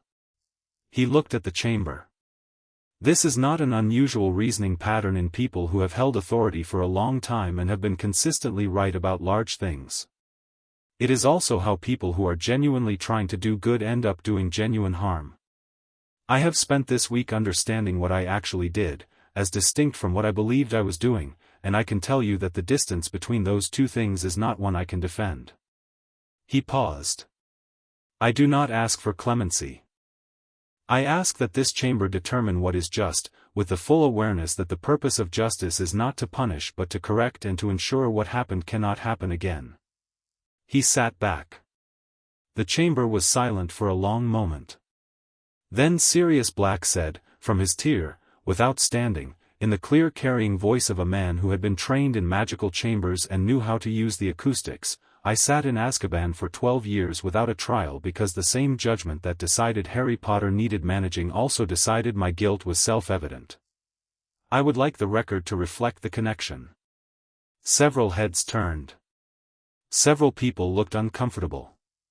Marchbanks wrote something on her parchment. So noted, she said. The Wizengamot deliberated for 40 minutes. Harry sat in the corridor outside with Flitwick and McGonagall and Hermione and Sirius, and the 40 minutes had the quality of time that refuses to move at normal speed. Hermione was reviewing her notes. McGonagall was sitting with her hands in her lap and her eyes closed in what Harry was fairly certain was not sleep. Flitwick was drinking tea from a flask and looking at nothing in particular with the focused expression of someone counting. Sirius was sitting next to Harry on the stone bench and they had been talking for 20 minutes about James Potter and what he was like at 11, which was the most personal conversation Harry had ever had with anyone, and he was aware that it was also objectively the wrong time for it and didn't care, because there was no right time for it except any time it was available, and here was Sirius Black, his godfather, with stories about his father, and the Wizengamot could deliberate for as long as they liked. He was actually a bit insufferable at 11, Sirius was saying, with a warmth that completely undermined the apparent criticism. Enormously talented and knew it and hadn't yet developed the grace to carry it without announcing it. That came later. By 7th year he stopped. His voice shifted slightly. He was remarkable. He was one of the best people I've ever known. He looked at Harry sideways. You've got his eyes. Lily's eyes actually. Everyone says that. What you've got of James is he considered. The way you sit. Like you own the chair. Like you've already done the calculus on the room and determined there's nothing in it that requires you to brace. Harry thought about 10 years of calculating rooms. That's from the Dursleys, actually. Sirius's expression darkened. Yes. Flitwick mentioned. He was quiet for a moment. I should have fought harder to be there for you. After I was exonerated. I should have. You had 12 years of Azkaban to recover from, Harry said. And you came today. That's what today required. Sirius looked at him with the expression people had been giving Harry all week, the slightly startled look of someone receiving more directness and clarity from an 11-year-old than they had prepared for. Flitwick wasn't exaggerating, he said. About what? He wrote to me and said he'd met someone who was going to change things. He said it matter-of-factly, like he was describing weather. Sirius paused. He's generally right about weather. Harry almost smiled. Tell me more about my father. Sirius told him more about his father. He was mid-sentence about a specific incident involving a transfigured boggart and a prefect's bathroom when the chamber doors opened and Marchbanks stood in the frame. The preliminary determination was read into the record by the stenographer and then summarized by Marchbanks in the flat declarative language of formal Wizengamot rulings. The ward record was admitted as primary evidence. The Hogwarts founding charter's provisions regarding the castle's legal standing were confirmed as currently operative. The signature match was entered into the formal record. The hearing chamber found sufficient evidence to proceed to a full investigation under the Magical Minors Protection Act, Sections 4 through 12. Effective immediately, Albus Dumbledore was suspended from the position of headmaster of Hogwarts School of Witchcraft and Wizardry pending the outcome of the full investigation. He retained his other titles, Chief Warlock, Supreme Mugwump, pending separate review processes to be initiated by the relevant bodies. A magical guardian was appointed for Harry Potter, Sirius Orain Black, godfather by prior designation, Wisengamot member, legal standing confirmed. A full hearing was scheduled for 30 days hence. Harry sat in the visitors' gallery and listened to each clause and felt each one land in him like a stone dropping through water, clear and clean and final. When the suspension was read, he looked at Dumbledore. Dumbledore was looking at his hands, which were folded on the table in front of him. He had the quality of a man receiving something he had known was coming and had prepared for and found, in the moment of its arrival, heavier than the preparation had anticipated. He didn't look broken.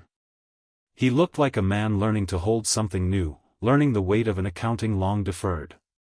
He looked up. Found Harry across the chamber. Harry held the look. He let Dumbledore see him, fully, clearly, without management or editing, the boy that had survived the compulsions and the Dursleys and 10 years of careful diminishment and had come out the other side of 4 days and a founder's ward and a charms professor's leather case as himself, entirely himself, nothing owed and nothing hidden. Dumbledore looked at him for a long moment. Then, very slightly, he inclined his head. Not submission. Not defeat. Acknowledgement. The acknowledgement of a man who had spent a career believing he was the most important person in every room he entered, recognizing, perhaps for the first time, someone who occupied space on entirely their own terms. Harry inclined his head in return. Brief. Precise. Then it was over, and the chamber was in motion, people rising and talking and the formal dissolution of the session being announced, and Sirius was beside him saying something Harry needed to focus on, and Hermione was at his other side with her notebook open and her expression doing that complicated warm analytical thing, and Flitwick was shaking hands with Amelia Bones, and McGonagall was standing at the edge of the gallery with her hands clasped and her face holding something that looked underneath the professional control, like relief that had been a very long time coming. Harry let it all happen around him for a moment. Then he stood up and walked into it. The trip back through the ministry atrium was a different kind of movement from the trip in, less like a current pulling something forward and more like the free movement of something that has arrived where it was going and is now deciding what to do next. Sirius walked beside Harry and they talked in the easy fragments of people who have already established the beginning of something and are in no hurry because they understand there is time. They exchanged details, Sirius's address, the process for the formal guardianship paperwork, what Christmas holidays might look like if Harry wanted to come to Grimmauld Place, which needed work but was structurally sound and considerably better than the Dursleys by any measure including the measure of whether the people who lived there considered Harry's presence desirable. It's extremely desirable, Sirius said, with the kind of emphasis that meant he'd been thinking about it since Flitwick's letter. I'd like that, Harry said, and found that he meant it straightforwardly, without the compelled gratitude of the imprinting charm, without the careful self-minimization that had always been his default around adults who offered things. Just, yes, I would like that. Real and simple and his. At the atrium fountain, which had been lit while they were in the chamber, Hermione stopped and said, with the careful look of someone who had been holding something and had decided now was the right time to put it down, I want to say something and then I'm done saying it. Harry looked at her. All right. You walked into this school on Monday as something that had been substantially damaged before you were old enough to remember it, and by Wednesday you had made a decision, and by Thursday you had built something, and by Saturday it's changed. She looked at him directly, in the way she always did, no softening of the edge of it. I want you to know that I understand what this week cost you. Not just the strategy, not just the legal mechanics. What it actually cost. The grief and the anger and the thing in the echo that you never told me about directly but I could see you carrying since Thursday afternoon. Harry looked at her. I'm glad you didn't stop, she said. And I'm glad I was here. And I think we're going to be friends for a very long time, and I want to say that now, at the beginning, before it becomes so obvious it goes without saying. Harry held her gaze. He thought about what it was to have been chosen by someone who hadn't been compelled to choose him, someone whose loyalty was entirely her own, built from scratch in 5 days, freely given. We're going to be friends for a very long time, he agreed. That's already obvious. She almost smiled. Don't make it sentimental. I'm just agreeing with your conclusion. Good. That's fine. That's fine. They arrived back at Hogwarts in the late afternoon, the portkey depositing them in the courtyard with the specific brutality of portkey travel, and the castle rose above them in the amber light of a September evening, towers against a sky that had gone rose and gold at the edges. Harry stood in the courtyard and looked up at it. It was the same castle he'd crossed the threshold of 5 days ago. The same stones, the same towers, the same lake glittering in the lowering light. And underneath all of it, steady and present, the hum. He could feel it even standing outside, even at this distance, the low vibration of something very old that knew he was there. He walked to the entrance and put his hand on the stone of the gate pillar. The hum came up immediately, warmer than he'd ever felt it, resonant in a way that was different from all the other times, deeper and more certain. Not attending now. Not waiting. Not witnessing. Something else. Something that was the closest ancient stone could get to what one person feels for another when the thing they were built for has actually happened. I know, Harry thought, and meant it in every possible direction. I know. The common room was Saturday evening loud when he walked in, students playing Exploding Snap, the twin chaos of Fred and George conducting what appeared to be a minor experiment involving a potted plant and a small mirror, Ron at the chess table working through a problem with Neville serving as a thoughtful if ineffectual second opinion. Harry came in and sat down and Ron looked up and said, "Well? Tell me everything," Harry said. "I promised you." He told them everything. Not all at once. Ron interrupted with questions and Neville went very still at certain points in the way Neville went still when information was landing in places where it mattered, and Fred and George abandoned the plant experiment by the halfway point and sat on the floor nearby, because it had become apparent that something was being said that was more interesting than most things that got said in common rooms. Harry told it plainly and completely, the way he did everything, the entrance hall, the wall text, Hermione's translation, Flitwick, the meeting with Dumbledore, the echo, the hearing. When he finished, the common room was quiet in a specific way. Ron said, 79. Yes. Ron looked at the fire for a moment. And now? And now we're at Hogwarts, Harry said. Dumbledore is suspended. Flitwick will probably be acting headmaster while the investigation runs. There will be a full hearing in 30 days. The process is in motion and it's running without me now. I handed it to people who know what to do with it. He paused. And we have classes on Monday. Ron blinked. Then he laughed, a genuine laugh, the kind that meant something had landed at an unexpected angle. Classes on Monday, he said. Right. What are you going to do? Neville said. He was looking at Harry with the focused attention he gave to plants he was trying to understand. After. When the hearing is done and the investigation finishes and whatever happens happens. What do you, he stopped. I mean, what do you want to do? In general. Now that I get to want things, Harry said. Neville nodded. Harry thought about it honestly. He thought about the Quidditch plays Ron had drawn on a napkin at dinner on Monday. He thought about the levitation charm and the way magic felt when he reached for it, automatic and intuitive and nothing like what he'd expected magic to feel like, before. He thought about Quirrell and the wrongness behind his eyes and the fact that whatever was living in that room was going to be a problem sooner rather than later, and about a prophecy that said he and Voldemort, who was not gone, who was not destroyed, who was somewhere collecting himself, patient in the way dark things are patient when they know they have time, were not finished with each other. He thought about Sirius Black telling him stories about his father in a corridor outside a Wisengamot chamber. About McGonagall's voice steady and clear and accountable in the formal record. About Flitwick's worn leather case and 40 years of a promise kept. He thought about Hermione by the fountain saying, "I want to say this now, at the beginning." He thought about what it was to be at the beginning of something. "I want to learn," Harry said. "Actually learn. Everything they'll teach and everything they won't, and the things between the curriculum and the things the castle will show me if I keep paying attention. I want to understand magic the way it actually works, not the way the textbooks summarize it." He paused. "I want to fly. I haven't flown yet. I want to know what that's like." Ron's eyes lit up. "I can teach you to fly." "I know. I'd like that." "And after school?"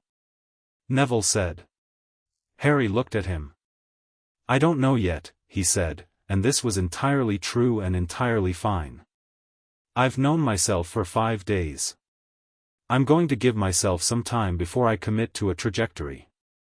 He looked around the common room, the fire, the chessboard, Fred and George resuming their experiment with the plant, the sound of older students arguing amiably about something above them on the stairs. "I know a few things. I know I'm going to fight when fighting is what's needed. I know I'm going to tell the truth, because I've seen what happens when the people who should tell the truth decide the stakes are too high for honesty." He paused. "And I know that whatever comes next, I'm going to be me when it does. Not a managed version. Not a shaped version. Not whatever anyone's better judgment decided I was supposed to be." He looked at Neville. "Me. Actual me." Neville looked at him for a long moment. Then, quietly, "I think that's going to be something." "I think so too," Harry said. Outside the tower windows, the frost had returned with the falling dark, white edging the glass, and the grounds below were silver and still. The lake was a mirror and the stars above it were just becoming visible in the deep blue of the early evening sky, one by one, the way truths appear when you stop managing the light. Harry sat by the window in the red warmth of the common room and listened to his friends talk and watched the stars come out and felt the castle hum beneath everything, low and constant and certain, the oldest protection in the oldest school in a world that was going to have to reckon with what it was now that it could be seen clearly. He was ready. Not ready in the way you are when you've finished preparing, ready in the way you are when you've become something, when the person you actually are has finally had room to stand up fully and find its footing and look at the road ahead with its own eyes. He put his hand briefly on the cold glass of the window. The castle hummed back at him, warm through the stone, warm through the towers, warm through the whole vast breathing structure of a place that had been waiting 1,000 years for whoever needed it most, and had found what it was waiting for, and was not going anywhere. "I know," Harry thought. "Neither am I." He turned back to the fire and his friends, and the evening opened out ahead of them, ordinary and remarkable and entirely, irrevocably his.